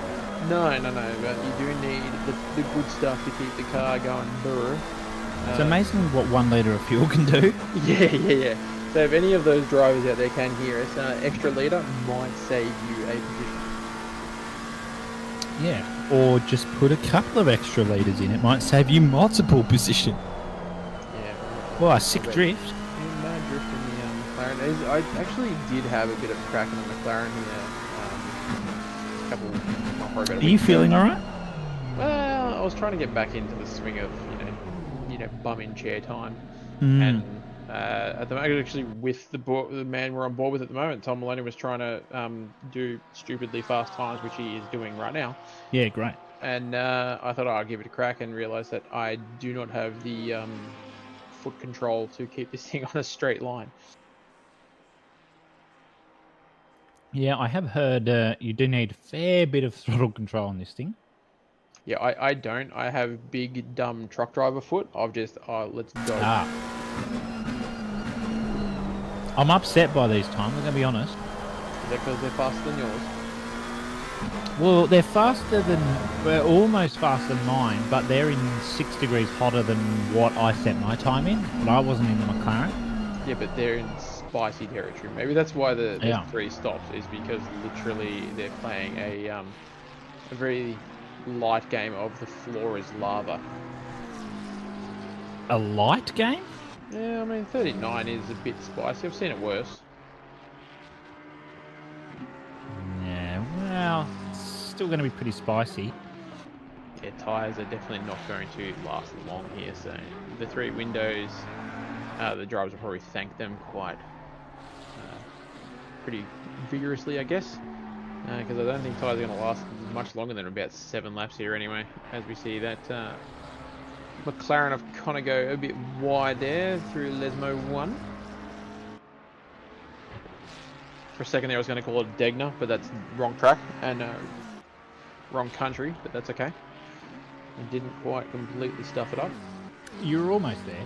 I was almost, it's bound to happen. There is a long time of comms still to go because we've got quali ticking over in roughly 2 minutes time, but obviously we've got a delay there as well. And then 15 minutes quali and then an hour of the race, so I am sure to butcher many things between now and then. Speaking of comms, we were looking at this week, a couple of us, what our commentary milestones were in terms of rounds we've commentated. This will be my 44th sprint round. Very nice. How did you come up with that number? Because I got asked the same question and I just said lots. Well, thankfully, all the races that I've commentated are hidden somewhere amongst all the other streams that we've done in the past on YouTube. So Smart man. it took a lot of time and guesstimation, then accuracy, and then we got there. Ah, beautiful.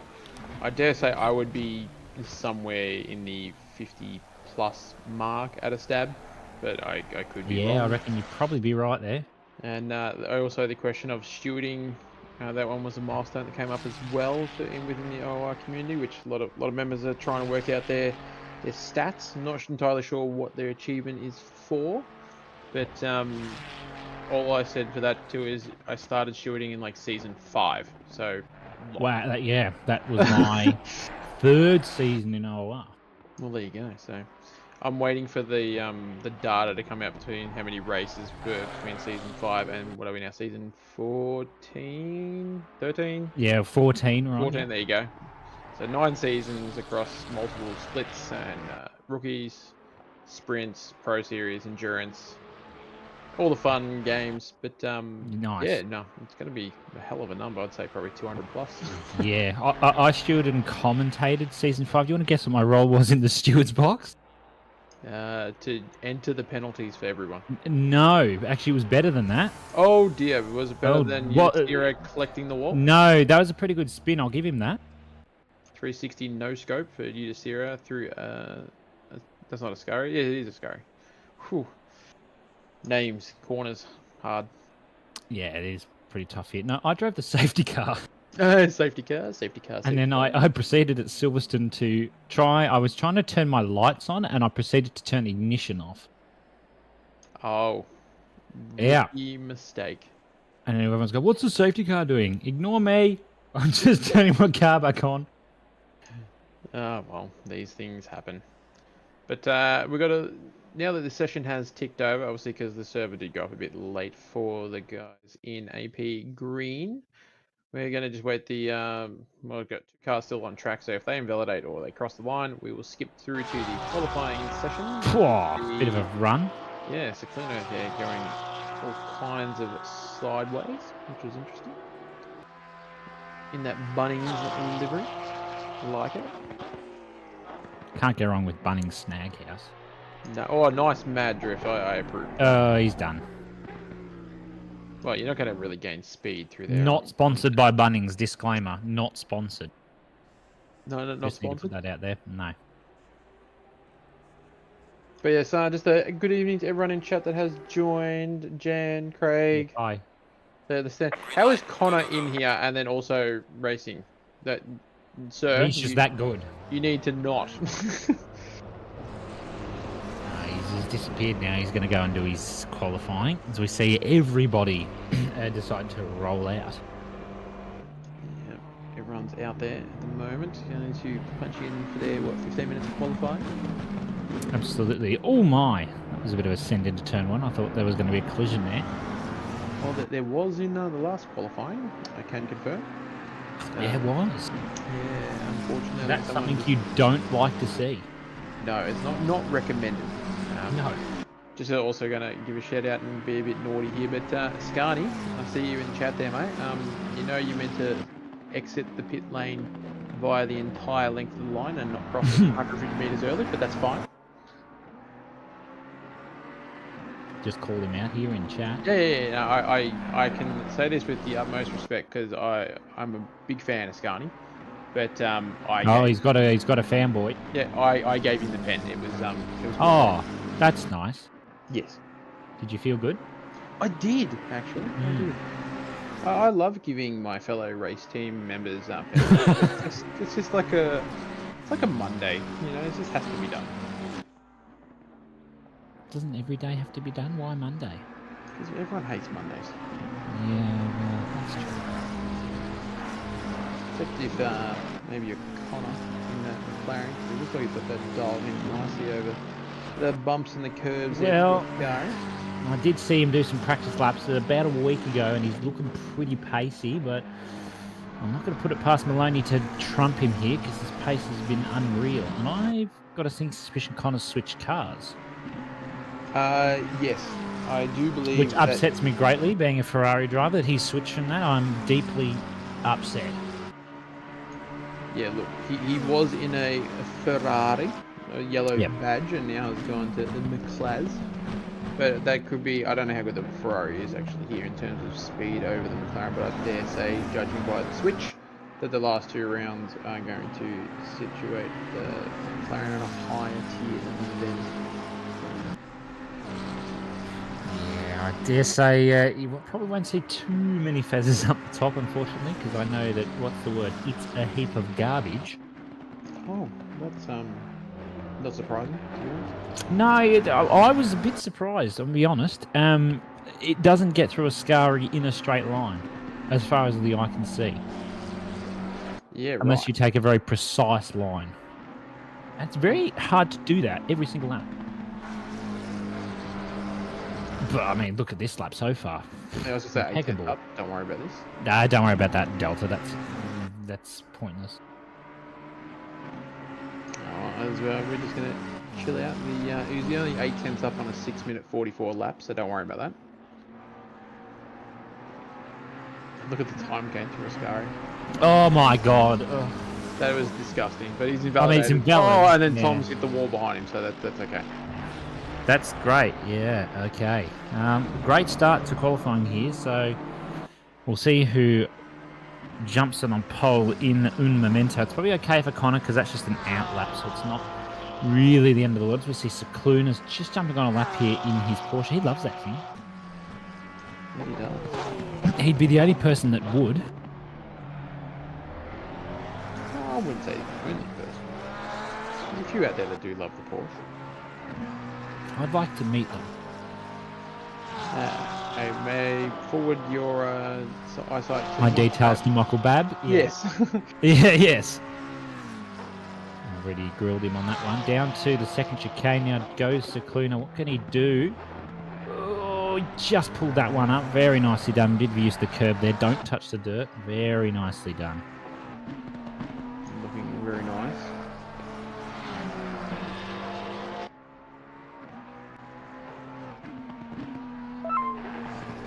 You'd steer up 47.2. That's a good lap. Oh, that's invalid. Yeah.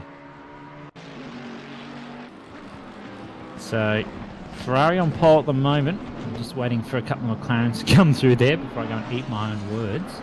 Yeah, here we go where Hobbsy says the Ferrari is garbage, and then we find out there's going to be like a 1, 2, 3 fest here, which would be hilarious as you just hear is clocking in at 47.2, which is probably way faster than ever I could go, but that's fine.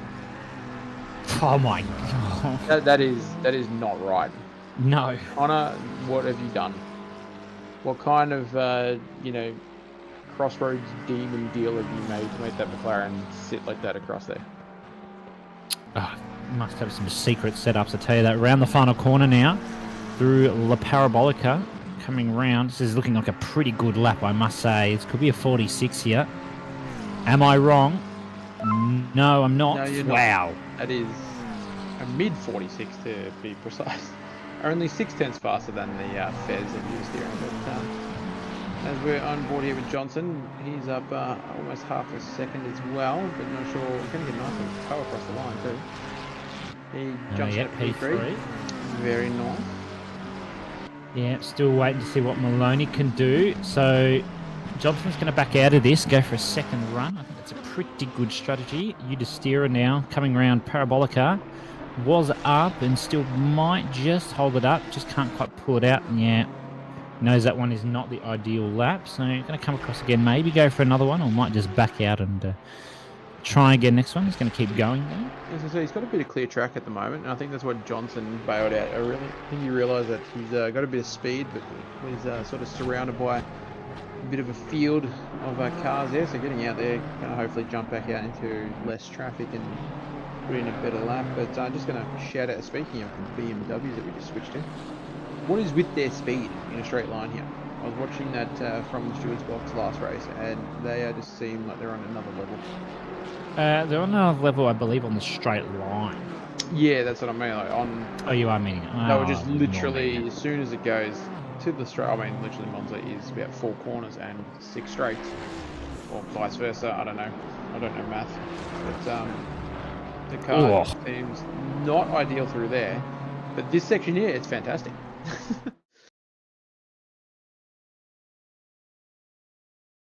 But at the moment, we see some usual suspects up the front. I'm waiting to see a few others jump on there. As we see Tom jumping in at P3 at the moment. So obviously he hasn't had the speediest of laps, being 7/10 behind Connor at this stage. But keep an eye on that space. I'm sure that will change over the next 7.5 minutes. Absolutely, it will. No doubt, having seen the pace of some of the drivers here, we'll see a couple of shake-up.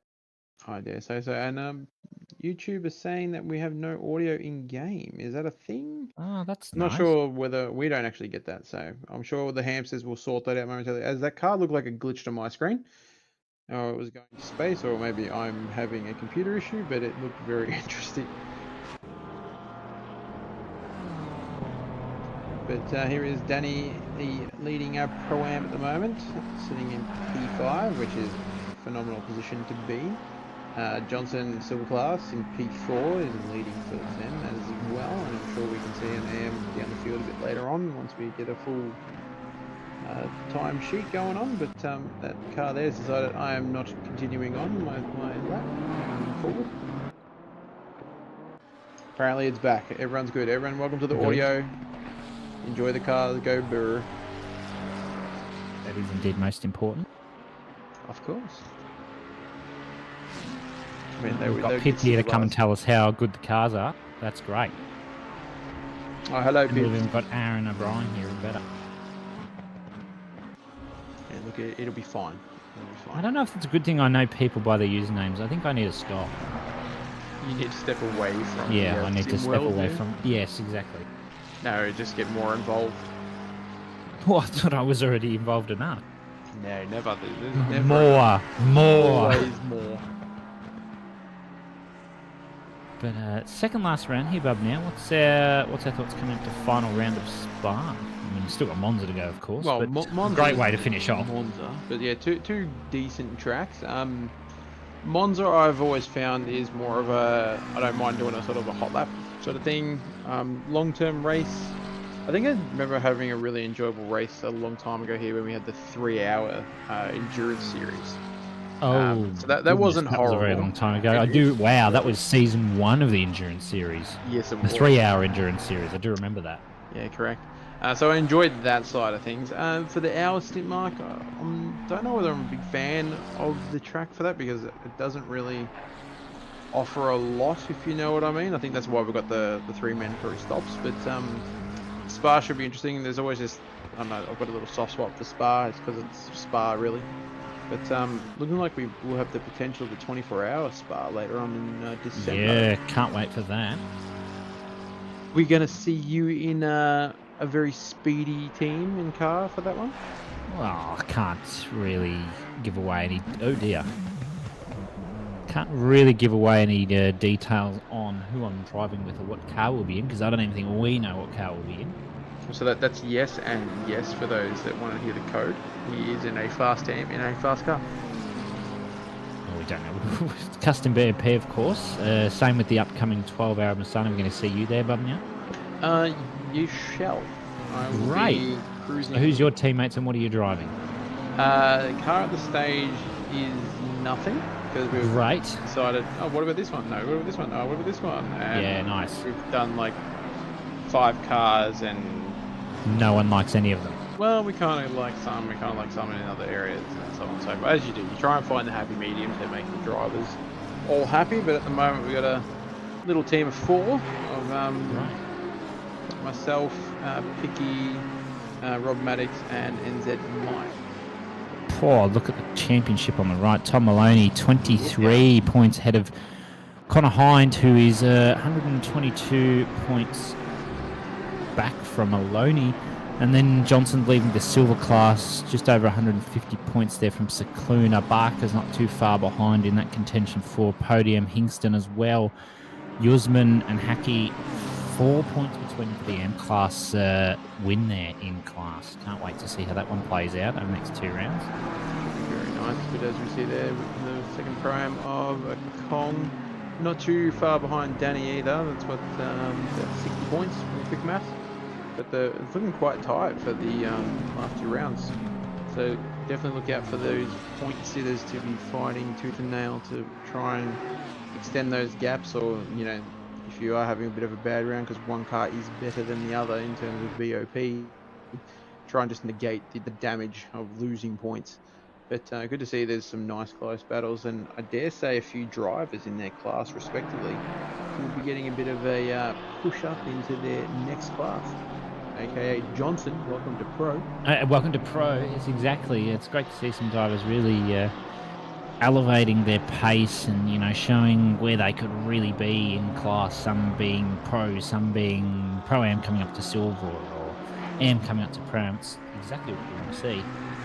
Yeah, 100%. Hind here, still out the front. As we said, Maloney has jumped up into P2, half a second behind at the moment. So hasn't cracked into those 46s just yet. Udistira still 6/10 behind Hind as well. That's a pretty speedy Ferrari regardless. Johnson only a 10th behind for the top third step there, so we could have a McLaren 1-2-3 if Johnson manages to find a 10th in these next minute 45. But top 3 looking speedy as ever. Actually, it's actually top 7 separated there, or 8 by just on a second. That's pretty potent in my book. Oh yes, some potent times. Hind did make a mistake at the second chicane, so he's only going to have one lap left to put this together. I mean, half a second ahead of Maloney. Is it going to be enough? We saw Maloney was 3.5, almost 4 tenths up at Ascari, so I mean, is there time for Maloney to have that? He was pushing pretty hard earlier in the week. That was a lot of curve. I reckon he has got the pace. Whether he can nail it together, because basically he's got to go, as we refer to it, as the super sweaty mode. And this is going to be his last chance at it, so you want to make sure you get the parabolic here absolutely perfect and have enough space to the car ahead that he doesn't get held up. It looks like he's got a nice little buffer here. Might be just enough to potentially get a slight toe down the straight, or maybe not. Looks a bit further than I originally thought. Well, he's got one chance. And this is it. This is the final crack at it. So yeah, this is where all the coins get laid out on the table, all the chips are set, and lay your hand and see how you go.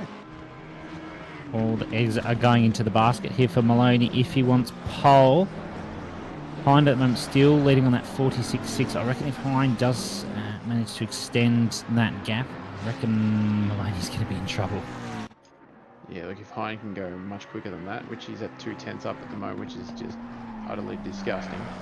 So Tom will have to find an additional 7 tenths in his lap to try and put it on the top step, because Connor here is just showing a bit of a masterclass of 1 lap pace at the moment. But then is the car set up for that, or does he have a little secret sauce for the race? I mean, they're only going to be doing sort of 15-minute stints, as you said early. So it is just qualifying pace laps. But going to be interesting how he goes through Ascari here. Looks very nice, still maintains that. Jesus Christ. Wow, 2 tenths up. Insane. Maloney, you're going to need one hell of a lap here, mate. Definitely gonna. Oh, he's up 3 tenths. He's up to find 4 tenths still. I'm not going to put it past him. No, definitely not. Let's see how he rides through here. Ooh, yeah, okay. Time, 4 tenths up and still gaining. Here comes Connor. Wow, 3 tenths up. The 46. Wow. Wow. Although Tom here, if he nails, he's actually 6 tenths up at the moment on the X of the Parabolica. Gonna slightly lose a little bit of time, but gonna have a bit of a toe. So that's probably not going to be enough to get him up into P1, but it's going to be 4 tenths. That's a mega lap. Wow. I mean, if Connor hadn't have improved, yeah, he would have had the P1, but unfortunately, he decided to step up his game a bit. Oh, Sasanto was up, just couldn't quite pull it one out. And he needed 100th to get past Wayan, but that's okay. Wow, that's quite tight there. 1.5 tenths between about 4 drivers, if that.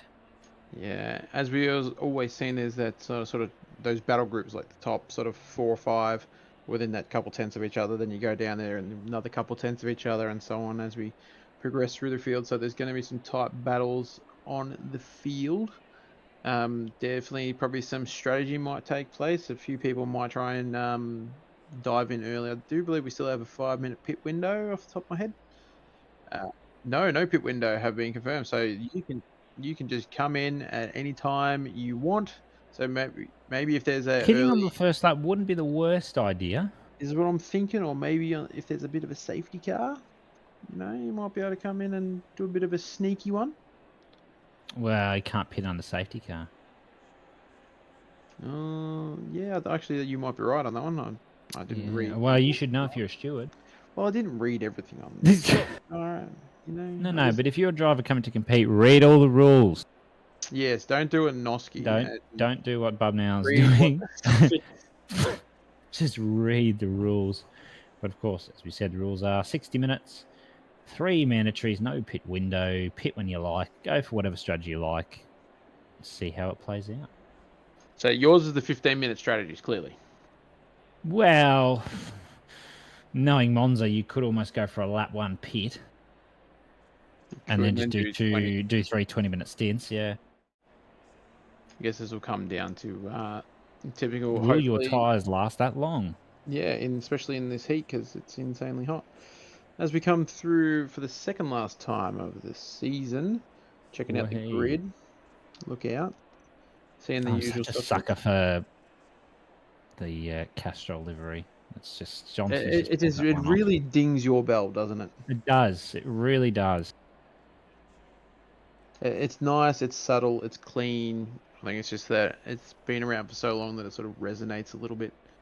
So it's some nice liveries on the field as always.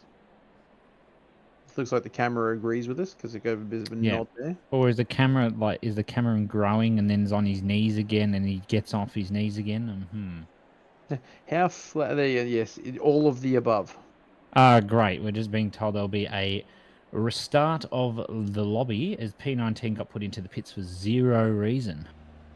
Oh, fantastic! Awesome. Great. Well, now the message disappeared. Now I'm upset. That message has disappeared, so I don't know whether that's I don't know what's going on. Are we being lied to? I think at the moment... I saw all the cars in the grid. As we hear a message from Race Control, I'd say we're about to go live and about to take off. Woody, let's go racing. This is the best movie ever. He's back on the grid. It's okay. Do not panic. I was panicking. I was also panicking. I was worried about how they're going to organise the grid, but oh yeah, looks like they've got all that covered, so we don't need to worry about that.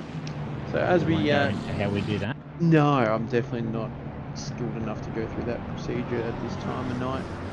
As we go on our formation lap, single file, get your tyres up to pressure if you can, get the temps going. Make sure well, it's 29 ambient. I'd really like to hope it's not that hard to get your tyres up to temp. Okay, maybe get your tyres to not overheat then. Yes, exactly right.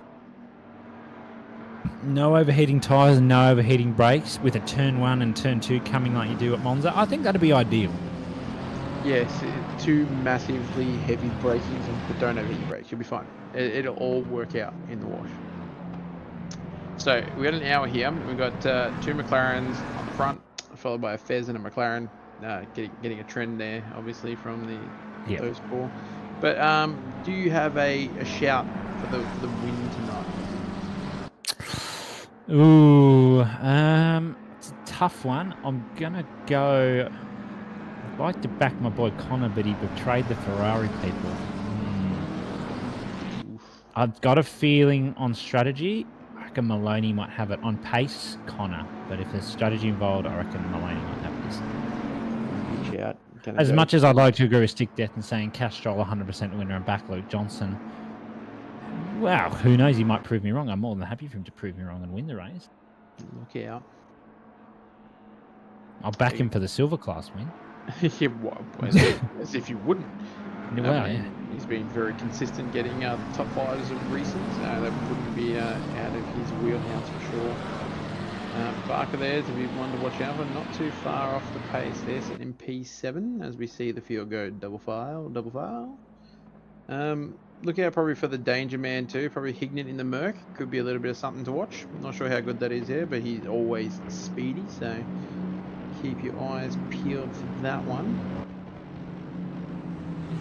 Greco leading the AM at the moment, sitting in P10. That looks very comfortable considering second AM class in 17. So, dare say he's got a bit of a buffer there, but I'm going to let you have the race start, Mr. Hobbs, because... Oh, lucky me. I get to curse everybody. Oh, fantastic. Righto, coming down towards the mid-corner of Parabolica. Hind leads the pack, Maloney. Side by side on the front row, Udistira and Johnson sat behind with Hingston, Hignett, Barker, Costa, Danny and Greco in the top 10. As we wait for the lights and flags to go green here at Monza. Hoping for a clean turn one, I bet the drivers are. As they come across the line, wait for it to go green. As we see, here we go, we're green now. Great start there from Udistira. Hignett got a good start. Johnson not so well. Hingston side by side with Hignett. Maloney and Hind are going to go side by side into turn one. There's 2 wide, probably 3 wide at the back there. 4 wide almost. So Udistira is just giving Hind a bit of a tap. Hignett just jumping down the inside. Reasonably clean so far. A little bit backing up a traffic. Oh dear. A bit off the track. That's Udistira off. That's Barker as well, who's been hit. I think that's Costa getting involved there. So Jake Brown's looking to capitalise. Brilliant capitalisation there from Jake Brown. Just around the outside of that little bit of incidents there. Coming around to the second chicane. Another tricky one for drivers to get through. Udistira is just going to have a look here. And Barker's gone for a huge move. And there's a McLaren that's just absolutely missed the braking. I do not know what's happened there. That's Costa, I believe. It's just missed that up a little bit. That was quite lucky. Now through Lesmo one. Definitely ended in tears. That was very... If that was planned avoidance, then hats off to you. If that was not planned avoidance, hats off to the field seeing that and avoiding the carnage that was going to happen. I think it was a bit of both. Yeah, I think a bit of A, a bit of B. But I don't know whether you just noticed as well with your comms there, Hobbsy, with Udistira, he got sort of tapped out of turn 2 there, but then also got a little rear boot as well. So I dare say that Fez won't be sitting too crash hot at the moment, but Connor here leading a nice little couple tenths gap here from Maloney. He had to back out of that overtake opportunity into turn 1. Johnson in P3. So McLaren 1, 2, 3 coming into the final corner of lap 1. No safety car at the moment, so they've done better than split yellow. As Monza is a good ground for carnage. And see Udistira here has dropped back all the way down to P7 here, but right on that rear bumper of Barker. Connor starts off with a 54.3. The lap time will soon disappear because everyone's going to be diving into the probably into the 47, 48 mark, I dare say. Yeah, lap time's probably 47. Probably you might even see a Jesus heavens! Oh my God! Jesus Christ! Okay. Right. I think we'll get a replay of that one soon. That was goodness. Yeah, I'm lost for words on that one, bub. Now I'm gonna be honest. Like it's potential. No, we're still racing. I thought it was we're still going, but we're all shell shocked here in the comms box. There you go. There we go. Yeah. I thought okay. I dare say from the quick look at it, it looked like Udistira may have run out of racing room on that right hand side, but I'm not entirely sure because obviously our helicopter angle is definitely not as good as what the stewards do have in there. That then caused a bit of a ricochet effect of, you know, car on car in wall and no brakes and murder and yeah.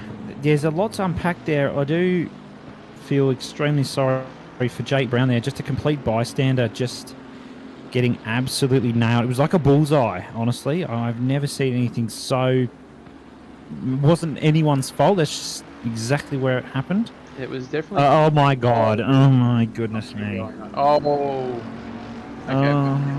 Green have taken back their title of worst run for the night of infringement, but that's definitely going to be massively frowned upon, as that is under safety car, and all drivers do get the mandatory... I do not envy the stewards right now. No, I don't. But Yeah. they would have got a nice stern talking to with, obviously, every week we get informed or we do an information of stagnating the field, and that incidents under safety car will be done harshly. As we get a replay here of... Yeah, I want to see this. So you just steer up. Yeah. Nothing could be done. Yep. Yeah. Barker is not Barker's fault. You cannot brake on the grass there. Nothing you can do. Just going to leave that one to the stewards and just let them sort that one out. Yeah, I'm not going to comment. No. Safety car coming in though, so Hines going to lead us around again. Of course, just a virtual one on the field, so he can restart wherever he wants from the final corner. Might leave it as late as possible, might go as early as he wants. And so he'll resume green. And he's gone. Yep. That was his caught Maloney absolutely napping there. Yeah, definitely. I think he definitely got the jump there where he needed to. I think he saw Maloney hit the, tap the brakes just enough for him to get the power down enough through the last corner there. And that kind of just gapping by about 4/10 at the moment. Obviously, single file restart. Hopefully, everyone's got a little bit of brakes up the pressure and that we're not going to have another incident here. As it looks that Tom gets. Oh, yep, another one. Oh my goodness me. I have cursed it. Oh no. Oh God. Oh my goodness me. I don't want to say it, but it is still going. It's still green. And it's still green. We're still green. Oh my God. What 3 wide? What was that? So Monza T1 lives up to its name. Yeah, it does. On a safety car restart. Oh my goodness me. Oh, Ferox, you think that's bad? How about you go back about 60 seconds and look at the replay? Yeah, I think you'll understand. Yeah, there's going to be some unhappy stewards at the moment, and I dare say there's going to be some very frustrated and furious drivers. Okay, that's I mean, in the words of Mark Scaife, safety cars breed safety cars. Yes. I think that was Scaife, or was that Crompo? No, it's one of them. Larko. All of them. All of them have probably said that, but Jesus. At the moment now, with that little incident in turn 1 after the safety car restart, Connor's basically going to say, see you later. I mean, he's already got a 3-second gap over Hignet, and I don't think that Mercedes has anywhere near the pace that Connor has in that McLaren.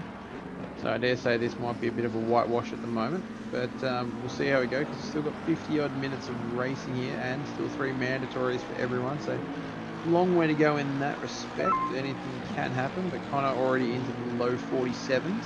That's not surprising. That's going to come down even further. Greco, though, great to see Am up in P3 overall, let alone in the lead in the M class. Udistira a little bit further back, probably expecting a penalty coming his way. Hingston is in there as well. Udistira going deep on the brakes. Porsche down the inside, that's Cicluna, and he's almost hit Kong. Oh my goodness me, and he's given a tap. Okay, I reckon that was a bit nice there from Kong, just giving him the room. Bit of a switchback on the second part. That's, I'm still lost. Yeah, look, there's a lot to unpack, especially with, obviously, as we look over in the chat as well, people saying that a little bit of silly driving causes... Oh my goodness, another tap. And that car goes around. I think the drivers need to get out of that rid. Yeah, let's just calm it down. Yeah, we've got questions in the box. Is this split red? The answer is no. It's not how we spell red with... No, it's... No. Yeah, look, I think they might be trying to take the title from Monza at the moment. Yeah, it might be. It's not that one. But the problem I have is that if this is split green, what's split red going to look like? I'm going to yell at them because I'm their RD, and it's going to be fine. It's going to be fine. I'm sure it is. Yep. I am not going to... Can you use it as an example? Possibly. Right. I would, because this is certainly not something we ever expected here this evening on our Udistira now, trying to fight Greco for P3 overall. Greco probably can just hold that one back and just give that one to him if he feels it doesn't have the pace. Hingston's a little bit far behind. Cicluna here's a little bit further back. Vintina, Connor's on it. 47.3 now. It's a bit slower than I was expecting. Maybe he's got a bit higher fuel, alternating strategy a little bit. Gaps reasonably spread out, unfortunately, due to the incident. So we'll bring a replay up here. see what we've got. So this was Maloney just On getting in the safety car rear restart. tap. Safety car restart indeed, Bumner. You're right. This is Luke Johnson. Yeah, it was only just he went a bit late on the brakes than Maloney. That was all that was, and then just more and dead. Yeah, just another boot. Oh, you kind of want Tom to just hit the reverse button here, but there he is. He's found reverse. Yep. Kind of, but Turn round. He knows he Turn can't go round. anywhere, which is there's just more. Yep. Go. So that is. Oh goodness. That brings back PTSD for me. I remember a while back, I was in a Honda, back when it was, I think it was 1.7, maybe 1.8, can't remember. But I was P2, Kyle Army, and I got spun into turn 1. I had to sit there like Tom just 1.8 did would have been. Yeah, I had to sit there the entire time, watch the entire field of 44 other drivers go past. It is, it's not a good feeling. Oh no! I even remember a little fun race we did here in our Monza. I drove the Bentley, and I caused the biggest incident I've ever seen. You caused some incidents? I did. Tell? I did. I went 3 wide with Mia Rose and someone else, and yeah, it didn't end well. We actually restarted the lobby. Oh dear. Yeah. Oh, a bit of a curb there from Udistira, who's gotten past Greco pretty quickly, and I'd probably be doing the same if I had a penalty potentially coming my way. It's a Ferrari into the pits. Udistira actually looks like he's got some damage on the rear of that Ferrari from the start, so I don't envy the way that car's probably driving at the moment. Yeah, but it looks like he's super pacey compared to Hignett in the Mercedes here, so I dare say this is going to be a pretty snappy overtake for him. Because I just don't think Hignett's got the outright pace to match him at the moment, even with the damage on that car. That just could be Merc things versus Fez, and also a bit of driver ability there, because I think the answer is Hignett's a little faster than Hignett in most tracks. But with Connor just absolutely saying see you later at the moment, because on the restart he was about 3 seconds up the road. Oh my god, look at those inputs from Udistira there, left and right. I thought he was on a bloody controller for a second there with the amount of lefts and rights, but no, it's definitely a wheel input because it was insane to watch. But yeah, Connor at the moment 6 seconds up the road over him, so this battle here is only going to fall into the lovely hands of Connor to allow him that more breathing space.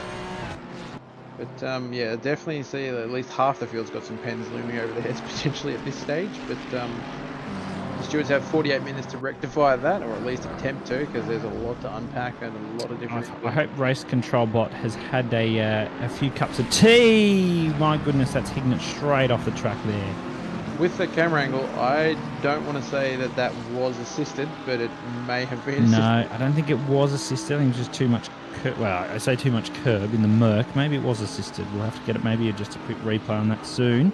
See exactly how that one played out, because that did look a bit unusual. I reckon has he tapped the wall? I think he did hit the wall there. That was a very exit stage right esque move there, unfortunately. But that's definitely just going to open up the door there for Connor to say thanks very much again. These guys are literally gifting him a P1 at the moment, and the oh, even better. Ben's got a wheel DC. Oh, fantastic. Well, I hope now that way he's driving, he's got it back. Yeah, I dare say he's fine. That's not good. Yeah, I reckon he's fine now, but before, probably not the ideal corner to have a wheel DC. No. Could you imagine if it was in the middle of bloody Ascari? That would no force feedback, even better. Fantastic. Oh dear, I pray for that man for the next 47 minutes. I remember jumping.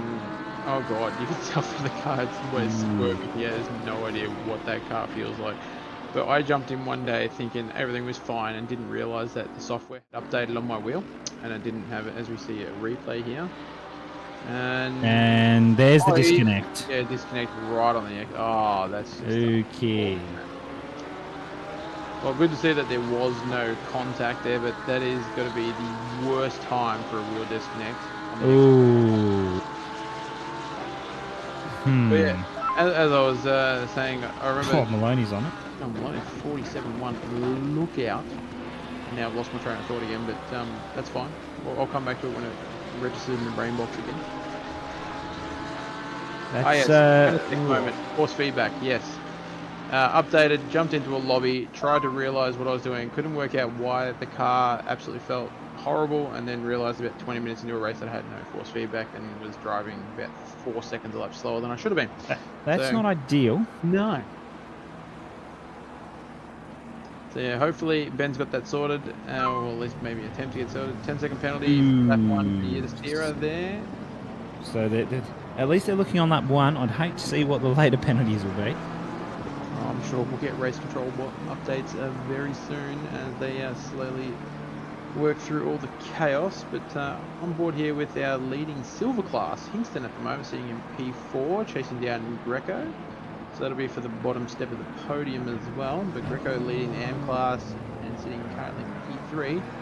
Mega effort. Actually, with the penalty, he's actually sitting P2 and P3 respectively from you to steerer there. So as long as they stay within that 10-second window, enjoy your free position. Ooh, yeah. Oh, okay, I'm jumping on that train. Babsy's saying it's Matty Powell's fault, so yeah, everyone can blame Matty Powell. One of our That's fine, yeah. Our head guys in OOR. Yep, definitely your fault now. Everyone's calling you, so you have to deal with the repercussions. Someone get Matt Powell in this chat. Tag him. I don't think he'll want to come in here now that it's been revealed that he is the cursor. Usman though at the moment. He's in quite a train here. Yeah, middle of pack here in this 5-car battle. Strange seeing Rashuti that far back in the Lambo too. I thought the Lambo was a bit speedy. Maybe just didn't have enough time to get the laps in this week. Or just didn't quite get his lap together. Yeah, probably didn't quite get the lap together. Nandava, sorry, now currently sitting in P10, trying to fight off Power now. Don't get confused with Matt Powell. Down the inside, Rashuti's lost no real positions there. Oh, that's pretty wide. Wow, just down the inside. That's Barker, I think, looking by that. I think that might have been a return to garage, which is why he's probably blue flagged to these cars and wants to get past ASAP. Yeah, a bit interesting when you have little disconnects or mishaps like that, but Barker's done well here. Definitely going to get the overtake done on Rashuti. He does well before the braking zone. Wanted to try and get in a little bit earlier than that, but looks like it's all come out pretty clean, all things considered. But that was a very chaotic last corner too through the parabolica there. There was undercuts and overcuts and outsides and insides and switchbacks and all kinds of moves coming from the driver. So all in all, they did well that there wasn't contact between all of them, especially with someone diving into the pits as well, which is very good to see. But yeah, Barker definitely out of position here at the moment, wanting to put the pedal to the metal and get back up to where he belongs. Yeah, absolutely. Now through Lesmo 1. I won't make the joke they made on the Grand Tour, but it's quite hilarious. No, not in the Grand Tour, sorry, Top Gear. Maloney though, no jokes there, 46.945. Yeah, there might be a bit of red mist in Maloney's seat at the moment. As Yudhisthira gets another a bit for an infraction on lap 1 as well. So that's 15 seconds of pens now. Yeah, infraction on lap 1 is not an ideal penalty you want to get. Mac Power though. Coming through, oh yeah, here's some more. Yep, 10 seconds, collision on that one. Let's rack them up, people, rack them up. Actually, what I'm finding interesting is that we just got another 5 seconds for you to steer. Yet, yeah, there's only 5 seconds total, except hasn't actually done his pit, but we saw a 10-second and a 5-second, so that's interesting. Maybe it was reduced, I suspect. Possibly reduced, yes. But that's right. That's redress or something like that. But, yep. Figure that out as we see it dive into bits. Mac Power coming in. See a couple of drivers coming in. Goes in. Devon Graha is in the pits as well. Rashuti now currently fighting. I think that's Barker, so they're not actually fighting for any positions. But Rashuti's just, I think, let himself come up to Barker. Maybe he needs a bit of slipstream or something like that. So it's a good strategy, I reckon, from Rashuti. Just going to sit in the slipstream. Maybe come in this lap, get a good in lap. Chuck some full fuel in and get some new tyres on and then come out again. Yeah, and as Barker's got to be a little bit careful here, because I know there is the rule in OY here with being a blue flag that normally with your own second you have to yield.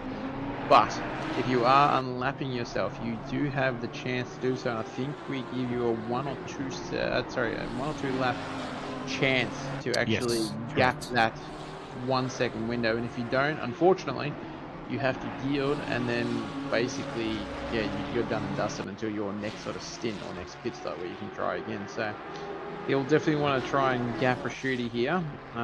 Depending on how lenient Rashidi is with getting held up, if he feels it is, he'll probably be calling out the number soon. But once again, that's up to the stewards to deem what they're going to do from there. But Rashidi sitting in P5 at the moment has looks like a slide, but hey, that's just a camera angle on my end.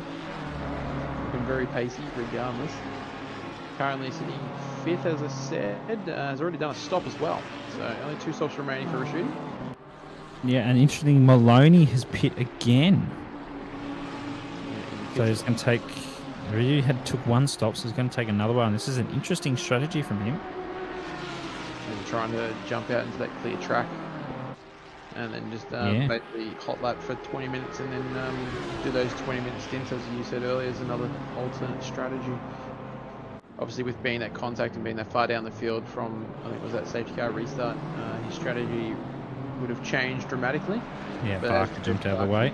Jumped out the way there, hasn't had enough opportunity, has had enough opportunity, but has now been told to yield and go about his business again. So Rashidi will say thank you for the clean air, and away he goes trying to chase Greco up the road, who's actually in the pits at the moment. Yeah, absolutely. So once we see some drivers pit, Udistira, oh dear. That's the penalty on Barker, which then proceeded to cause a T-bone on Jake Brown. Stop go 10. I think that was warranted. Yeah, that's definitely the territory I was looking for if I was in the steward's box myself. But yeah, unfortunate the incidents are what they are. You just have to serve your penalty and move on about your business. So that'll definitely send him down the list, especially with 3 stops remaining as well. So technically he's got 4 stops.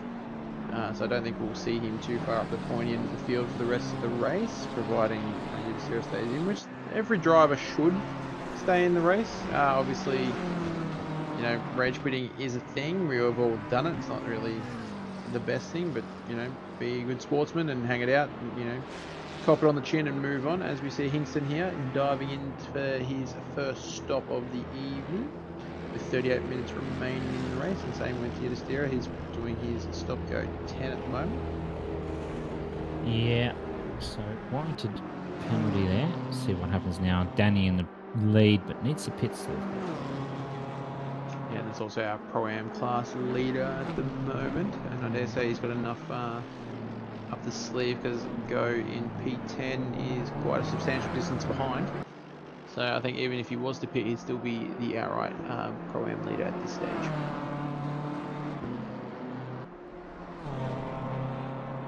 But just over a third of the race through.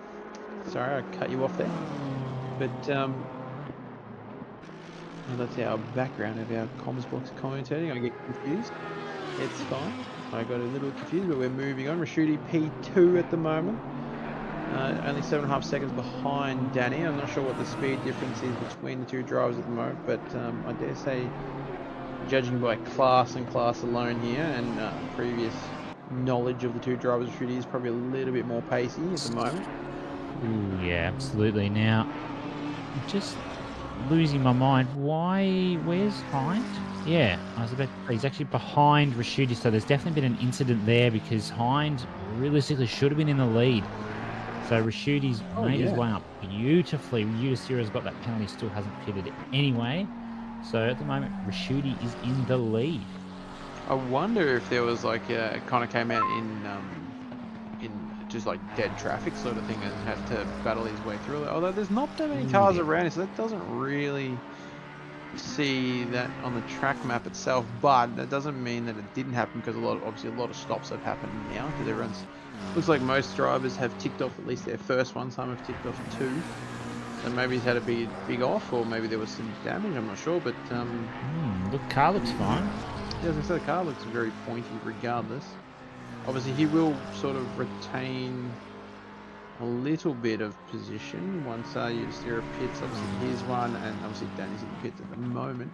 But yeah, interesting to see what would have happened to Khan. But I'm sure we'll find it out at some stage. Yeah, not sure, Peach. We're working on it. The hamsters are definitely looking in the wheelhouse. I'm sure once we find a reason, we will let you know. Connor has decided I want to go fast with a 46.9. Yes, very well done from Rashuti to put it up P1. Hind, of course, still he's got a fair gap to Rashuti though, so we'll see what plays in. Oh, apparently someone pitted at the end of lap 1. So, Rashuti pitted at the end of lap 1 and then brought the gap back up from the safety car hops. So somehow he's done the alternate strat of getting the stop done on lap 1, which we sort of joked about at the start of the race, and then has been gifted with a safety car. So basically his pit stop got null and void for time loss. Yeah, that's quite the strategy, I must say. Look, it's fallen well and truly into his lap, and I mean, if you saw it coming, Rashuti, my hat goes off to you. Good Yeah, sir. absolutely. I think he may have actually thought that since there wasn't one on that one, that he decided to pit thinking there might be one later, and he has absolutely nailed it. Yeah, that is definitely 500 IQ strategy there. As we get a replay, yeah, look at him, he's taking that inside line in the last corner and does hug the inside, and does he dive in? Yep, has decided, yep, pit lap 1, pit stop, let's go. So has absolutely nailed it, and obviously we're not on the safety car at this stage, so that is a valid stop. Absolutely. So Hind is a fair chunk behind Rashuti now. Rashuti's just coming through turn 2, and Connor's only just coming onto the front straight. Yeah, well, that's a massive gap. That is huge. What is the exact time stamp? 24.8 seconds. So Connor has an absolute mountain of a mission to accomplish to get that gap back. But hats off to the Lambo strat team. Yeah, really well played. Does have a Ferrari behind, but they are blue flag. Okay, I don't know where that Ferrari decided to go, but that's okay. They'll get out of the way of the M4, just behind there, coming around through Lesmo 1. Rashuti, nice line through there, now through Lesmo 2. Coming down to the back straight towards the run up to Ascari. This car should fare reasonably well through Ascari. We've got 33.5 minutes left in this race, of course. Still 2 pit stops for most drivers. We do have Maloney, you can't see on the leaderboard, has 1 pit stop left. Yeah, I'm sure that'll shuffle around quite a bit in the next 15 minutes before we see them all in their final stint. But yeah, that actually is a big shout out there, chat. Wonder how many drivers are watching Rashuti's god tier strat right now, and wondering whether it could possibly work for them tomorrow night, or even for the North American or Europe splits, and even the GT Cup. So it is something they'll have to roll the dice on, because obviously it's not guaranteed, but it's definitely at this stage playing into Rashuti's hands for sure, as we see this the battle group of 5 cars here. Actually is quite nice, they're very close, nose to tail too. Only all separated by a couple of tenths as well, so that's quite spicy to be in. I have enjoyed myself in a race car being that close in a pack. It does get a bit frustrating if you're a bit faster than those ahead, but you can't sort of get the, oh, okay, that's a bit of a internet issue there. Hopefully that's not too bad for those on track. Absolutely. Johnson ran the outside, was overtaken by Usman. Drew Ascari now. Johnson does have a 10-second penalty, so that's not really going to help his journey, as Semina's just decided that the dirt is the better way. I don't really know what's happened there. It could have been similar to what happened in the last race, where I saw, I think it was Bentley of Pickford, unfortunately, coming to the braking zone and had some grass happen on the brakes, and it sort of spat the car out a bit sideways. So it could have been something similar.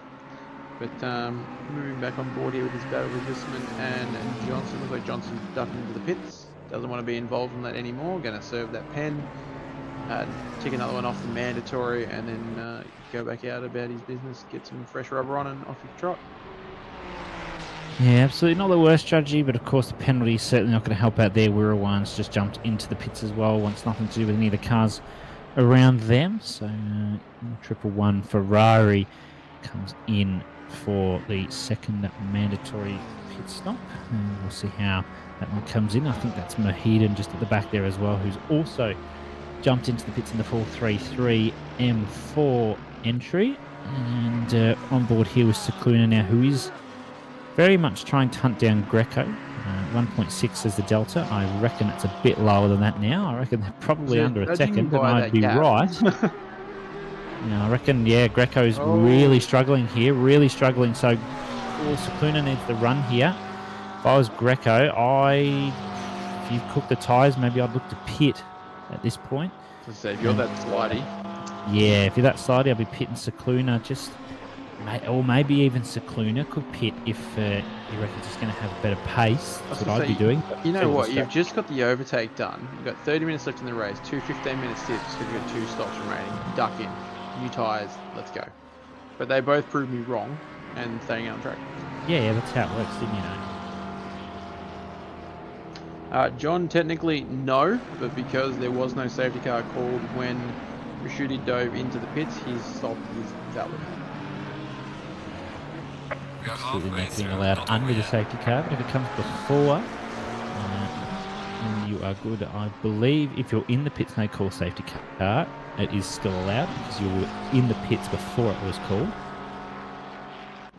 Yeah, I dare say his pit entry, like he was actually probably trundling down the pit lane on limiter before the actual safety car was called into that turn 1. So I dare say he's well and truly clear. They will be definitely looking into that, I dare say, to make sure it was ticked off at the right point as well. But Greco here, only 5/10 a bit faster than Danny. Splinter's obviously got around and said see you later. So Danny is the next one that Greco will have to try and defend against for the top 5. But just under halfway remaining in the race, a lot of these front drivers still got 2 stops remaining, as Rashuti has ducked into the pits and Connor has taken back over the lead of the race at the moment, so keep an eye on that space because it'll be interesting to see what kind of gap there is after that, but obviously Connor will also have to tick off a stop as well. Absolutely. So Connor leading at the moment. That's confusing. Stop go 10 for Mahedin there. I guess that's for speeding in the pit lane. Could even be a penalty. I'm not sure. I haven't seen anything. Oh. That's not how you should drive the Mercedes. No. Funnily enough, it's not. I don't recommend that strategy. Just a shout out to Ben though. The fact that he knows how to drift that car, just because he's it's pretty good. The fact that he can control it for not hitting a wall, whereas I would have ended up in the wall. So yeah, well done on pretty good. Not hitting the wall. Absolutely. So we just saw Maloney there, just bottom of screen, out of frame now.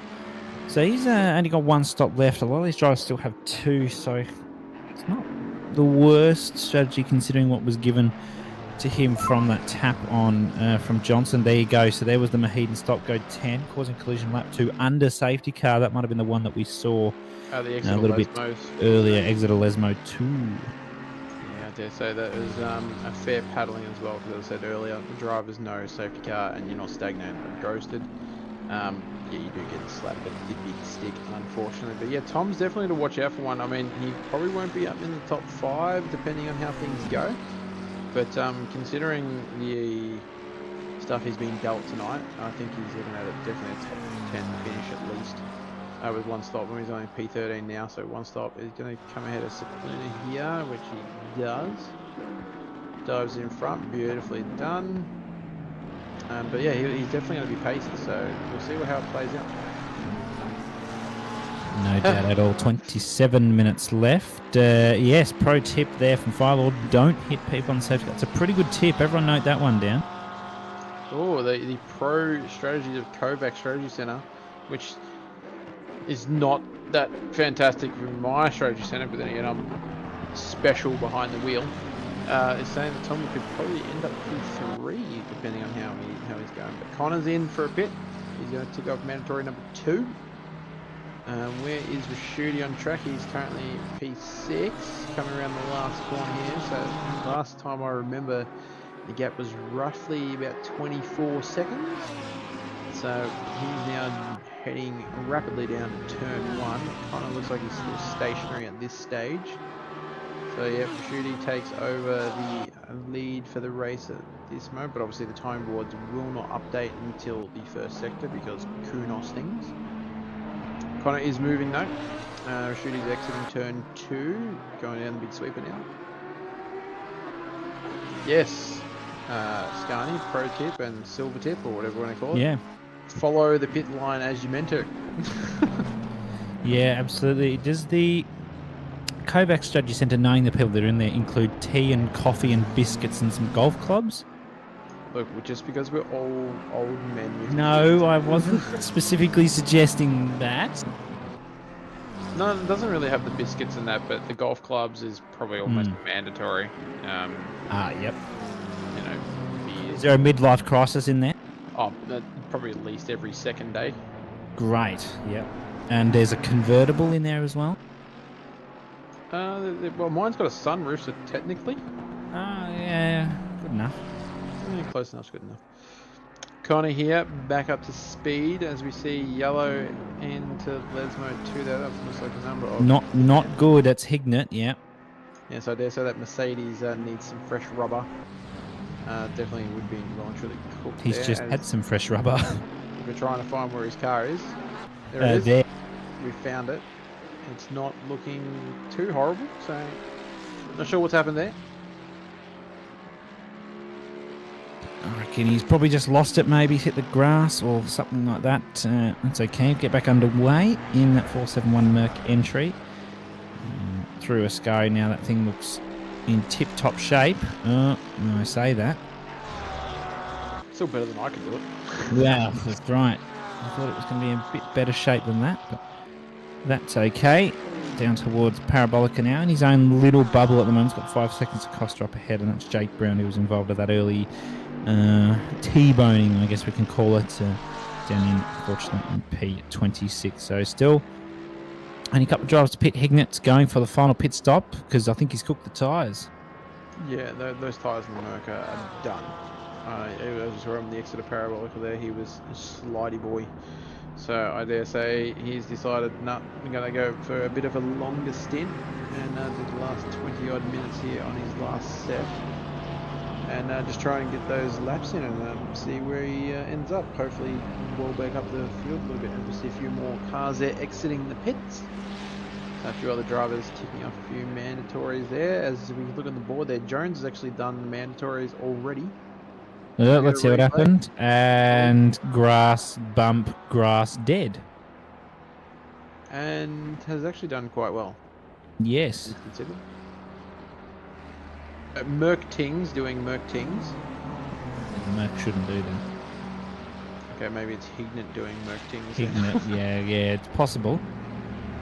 Maybe he got back going to turn off the, or maybe he forgot to turn on the TC if he doing his drifting earlier. It's possible. Udistira is just following Hignett out of the pits.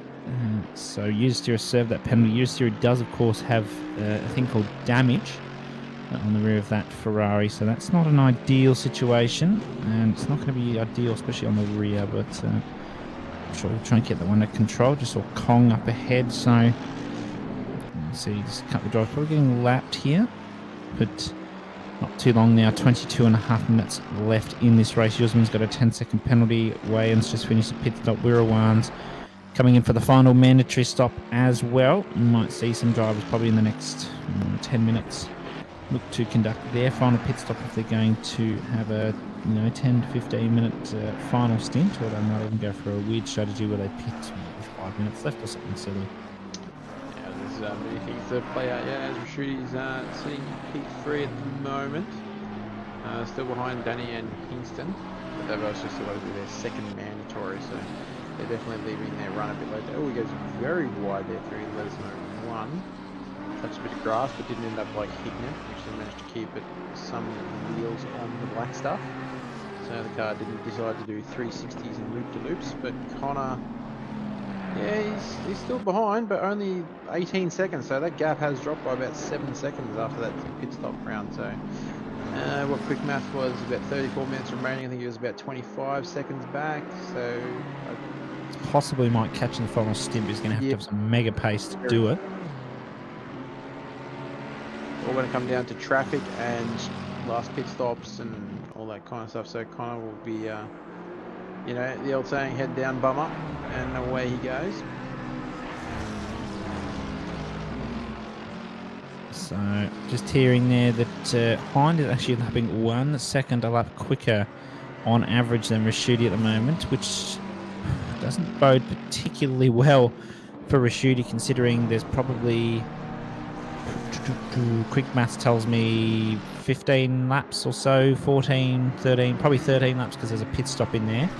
So I reckon it's not going to be far off if Rashidi makes a mess of the pit stop. I reckon they'll be nice and close at the end there. Because last lap there for Connor was 47.1, which is absolutely flying. Does have to navigate a little bit of traffic here in the last lap. 1.1 seconds faster. Yeah, it was a 48.2. So Lambo not as pacey as the McLaren, but the only thing is the gap is still substantial enough that I don't know whether there's enough time, unless there is a bit of a mistake. I don't know whether Connor's got enough to gap that plus have the stop. But we'll know more in about 19 minutes time. Yeah, no doubt. Just passed under the 20 minutes left.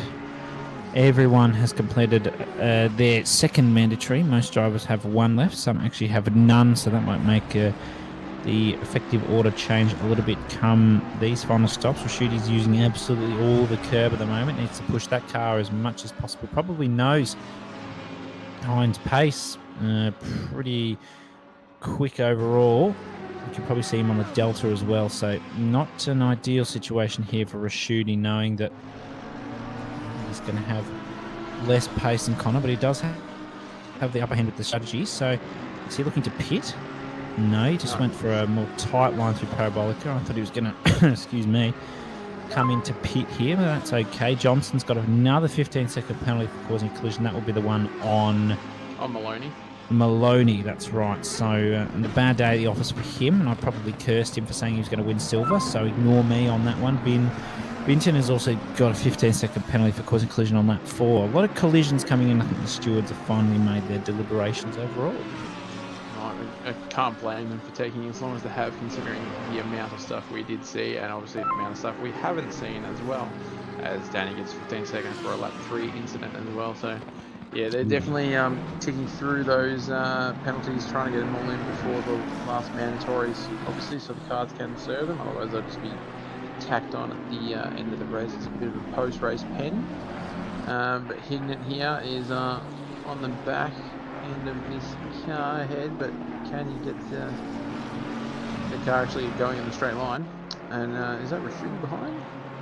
Sure is. Yeah, blue flag to Rashidi, so he'll have to step out the way. That gap is looking fairly stable between Connor and Rashidi at the moment, but still did a 48.2 last lap. So we know Connor was doing low 47, so that's still 1 second per lap of deficit at the moment. So with that delta definitely creeping down, I wonder if he's feeling the heat of like Connor's just hyper focus on the track behind him. Oh, absolutely. There's some heat there. So Rashidi just jumps down the inside to get past any blue flags. 17 minutes left now. Through Parabolica, Rashidi decides not to pit. I think he's going to go for a bit of a later pit here. I mean, if you're kind of high, do you pit and try and optimize those tyres? I believe that's Maloney that's just coming out for his final stop. So we'll see where that brings him. Oh my goodness me, that was looking close from my point of view. I thought Maloney might have had a bit of a tap there with the McLaren in front. Pulled it up absolutely perfectly and is going to get past around the outside. Probably fighting for position with that driver. Round through to the second chicane. Rashidi comes now. And I think he's just going to hold this one. This is Maloney. It's definitely not Usman because he's in the pits. This is Power actually looking at the livery. And just pips him nicely, and it's Hignett behind as well, who's going for a bit of a drift there in the mud. Standard Hignett things, really, when you think about it. But just looking at the sea of red penalties up ahead, so this is going to definitely help Tom jump up the ranks as well, which is obviously going to mitigate that point loss to Connor at this stage. So this is all, even though he's had a real bad day at the office in terms of getting taken out and pushed all the way down the field, at the moment it's going to start coming back to him in the next sort of 10 minutes or so. So as long as he can sort of tackle on the back here, I mean, I know he's still well behind the race leaders. Obviously, as we see, Rashidi just up the road there. But overall, damage mitigation is probably working out pretty well for him at this stage. Yeah, absolutely. Just at the back for most of it, just keeping it nice and consistent, pulling the strategy in from the Kovacs Master Centre of Strategy. Through parabolic grid comes now. That is Rashidi just up ahead, so keep an eye out for that one. I don't think Rashudi's come in just yet. Just trying to get the slipstream from the driver front. Maloney might move over to get a bit of that if possible as well. Down towards turn 1-2. Nothing much has changed on track. Yellow flag from Hignett in the last corner again. He's not having a good day. No, absolutely not. Wasn't particularly enjoying it when we were practicing last week. Hind is absolutely on it though, 46.7. Yeah, I think he can sort of almost see Rashidi, or if he can't see him, he's making sure that visually in his scope he can actually look through the walls and that and see him. Yes, that's right. Yeah, so target acquired. I reckon this is where Rashidi needs to pit and try and get out some fresh rubber, put in some absolute bang laps, not get blocked by blue flags here, of course.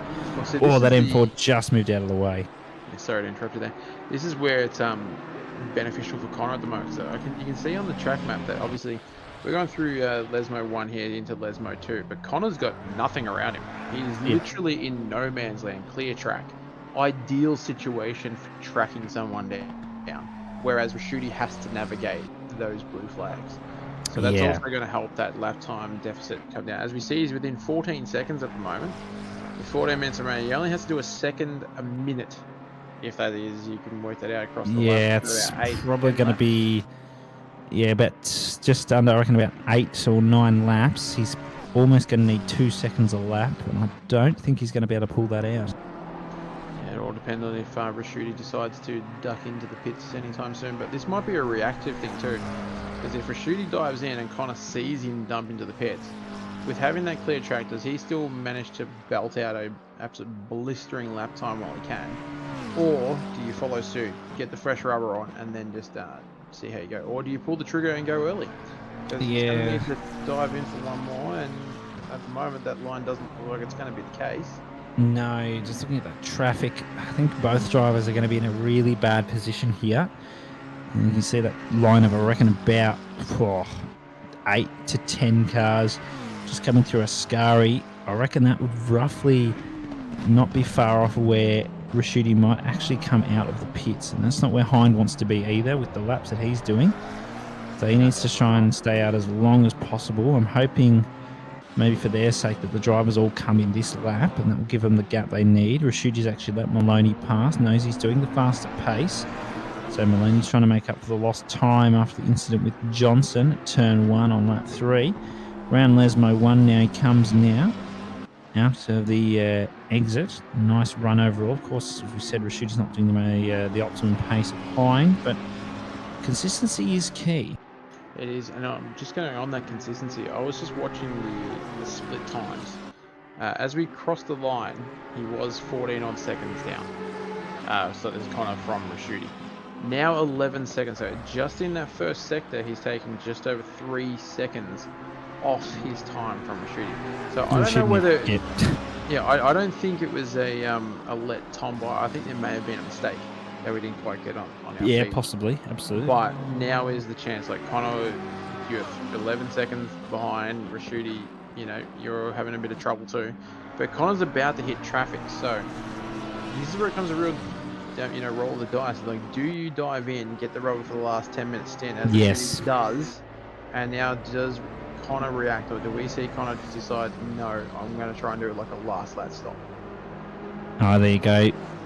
John just confirming for us that Tom made the move into turn 1, so that would be why Rashidi probably got out of the way. And Rashidi's, I reckon he's made probably the right decision here to pit. Would be my idea thing. Let's have a look at that turn 1 move from Maloney. He was blue flagged, but was on high pace, and Rashidi knew that. Just let him sit there. Oh, and did actually turn into him. So that's where that time's been lost, and then we'll have a crap run overall through the whole sector. So that's where that quite large amount of time loss is. Bab's saying that Stefano went 2 laps too long. Yeah, he might be right, considering he was dealing with a lot of blue flags there while Connor was out in open air. But obviously we'll find out pretty quickly. I wonder if there's going to be a reaction from Connor to dive in this lap. I mean, that would probably be the best chance for him to get those. What, there'd be about 6 laps remaining after this? Yeah, around that. I reckon 6 or 7 laps, maybe even 8 if we're lucky. I reckon probably around 7 laps. Down to Ascari comes Hind. So Rashidi on the move, yeah. You want to get those tyres up to spec too pretty quick, but Rashidi's come out right on the bumper or something. That's not going to be ideal, especially trying to get those tyres up to temp as well. No, that's not. So that's not going to be a happy time for him at the moment. Whereas Connor still lapping very quickly, getting a nice tow from a blue flag here. Whether he's going to use it to his advantage and does into the parabolic here. Probably should duck into the pits. Looks like he's holding a very tight line here, so I dare say that is going to be the call. I'd keep pushing if I was Connor. I reckon he's going to come in, but I would have kept pushing myself. He's in. I probably would have kept, maybe gone another lap or two just to offset enough to make a huge difference. Of course, it might make a huge difference because he's on pace, but stuff I probably would have kept going. Yeah, there's a fair chance, but I'm just going to give a bad shout out to Hignett again. We just had his car sideways in yellow and a white flag as well through Ascari there, so he's not having fun in that murk. But on board here, Rashudi here, our provisional race leader, getting hunted down by Connor.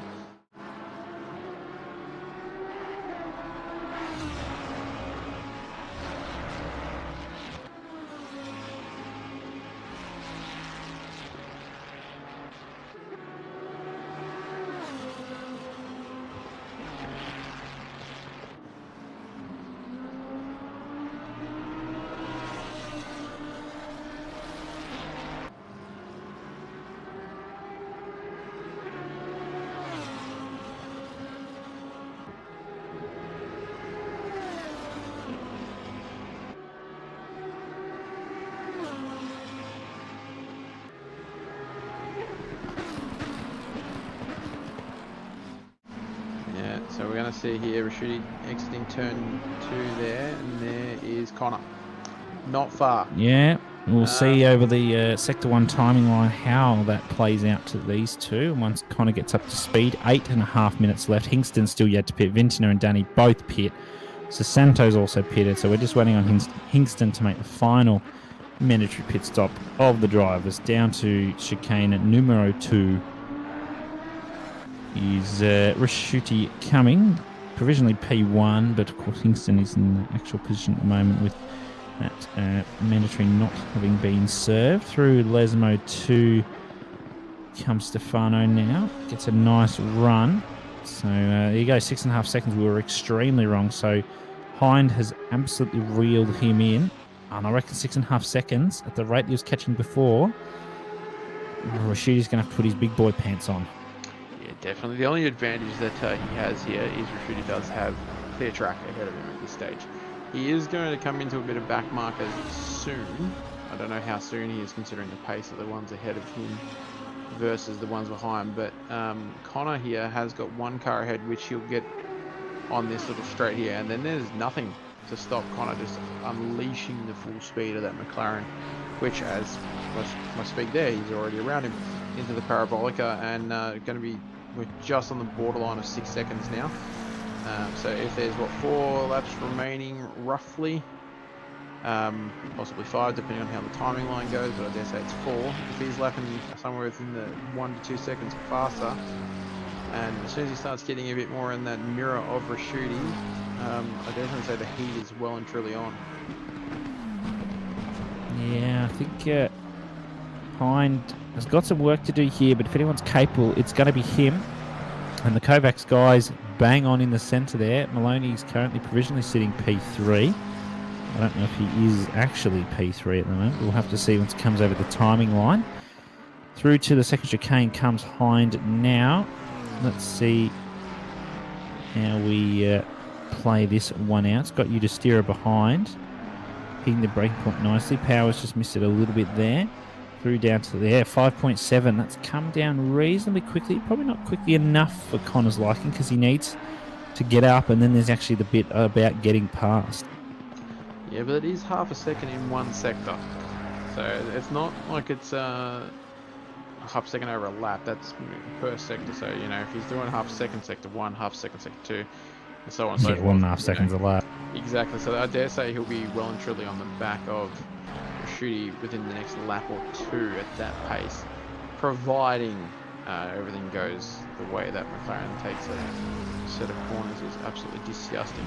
But we're down to 5.2, so a second in the first 2 sectors already. So I think he's definitely got the pace. Whether he actually gets into a close enough gap to use a slipstream and a bit of a toe to his advantage, and then has like a last lap attack, that might be the way it's going to happen.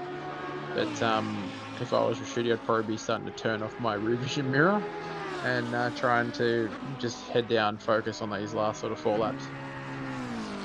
Yeah, absolutely. So just under a second that lap there between Hind and Rashidi.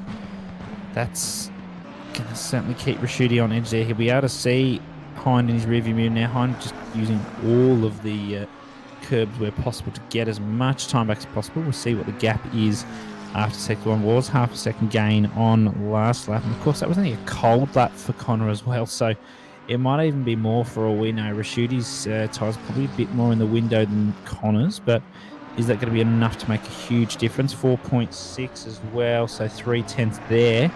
Not as much as the lap previous, so maybe Rashidi's just starting to nail these sectors a little bit more. 4.5 minutes to go.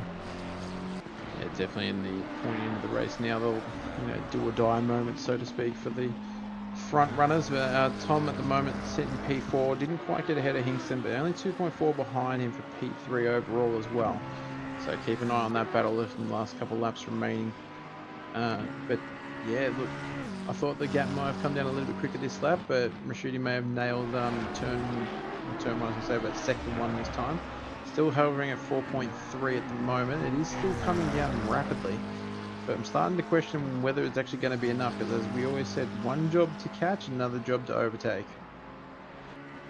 Absolutely, we're seeing this chase of P1. We're also seeing the chase for P3. Maloney trying to hunt down Hingston. He's got 16-second gap to Cicluna, so no real issues there. Let's see what Stefano does across the line. He's just done a 47.9 in this session, in this stint, sorry, 48.0, and Heinz just done a 47.1. It's going to be close. Heinz got to get a move on here, I dare say. He's got to definitely start taking out those big chunks of time. If he can wish and curse, or if whatever you want to call it, but he'll probably want Rashidi to make a bit of an oops, but I'm not sure how much of a oops Rashidi will do. But as we drop back here to the battle for P3, it was 2.2, now down to 1.6.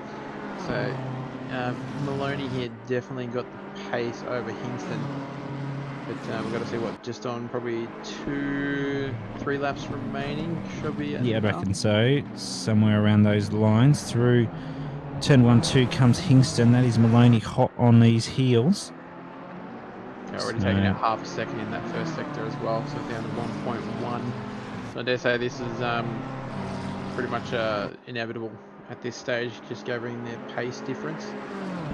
But where will the move probably be done? Maybe into the Parabolica at this stage, depending on how they run through the Lesmos. But Tom's looking, that card looks nailed compared to the Beamer of Hingston.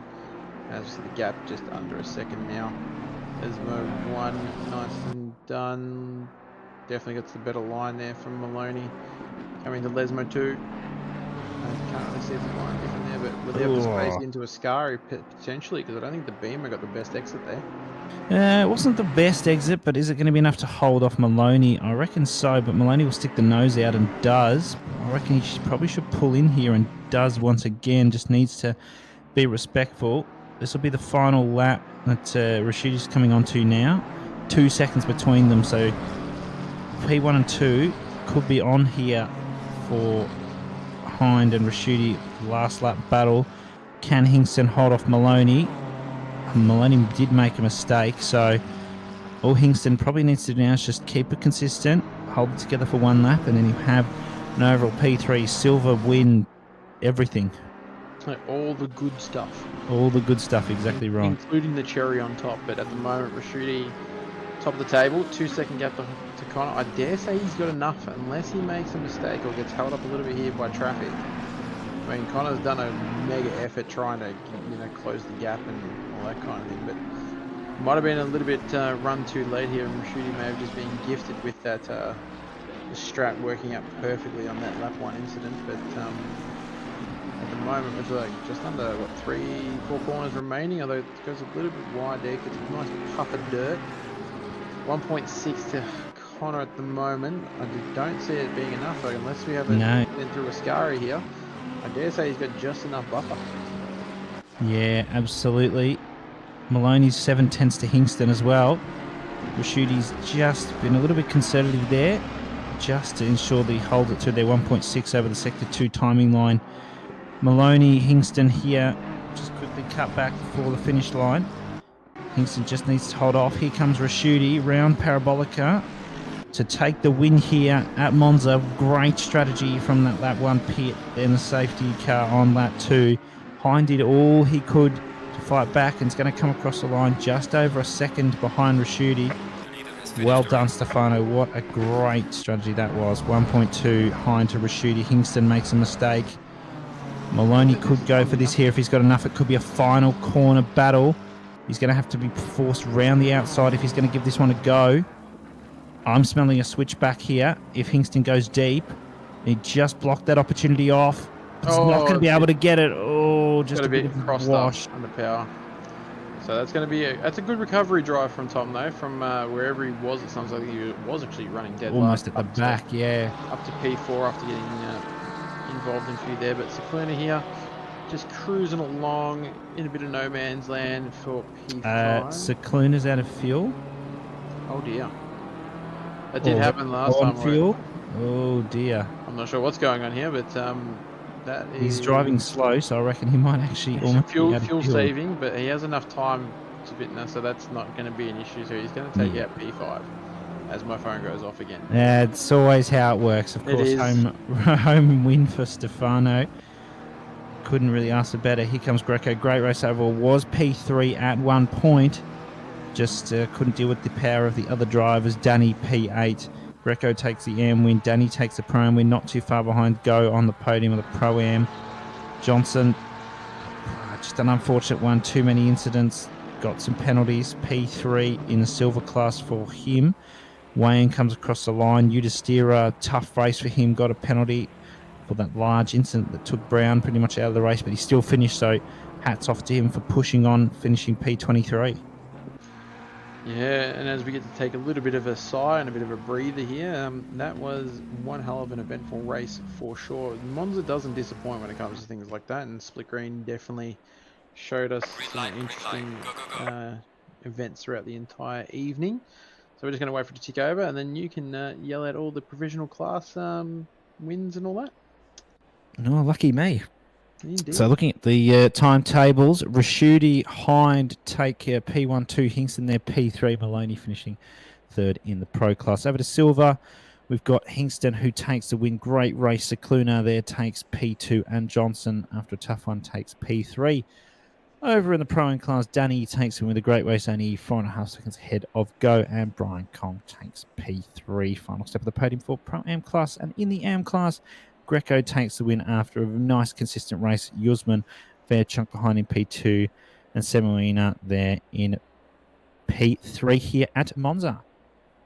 Yeah, fantastic racing all round, but it's not done and dusted yet. We still have 2 more rounds tomorrow night for the Asia Pacific rounds of, what is it, a split blue and split red. So if you're keen to hang around and do that, and then also we have the North American and European split, and then obviously on Friday we have the GT Cup.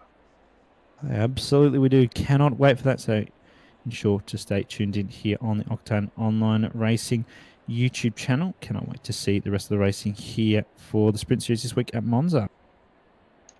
Yeah, and I think that's done and dusted for us. So until the next race, everyone, enjoy yourselves, and we'll see you next time. Sure will.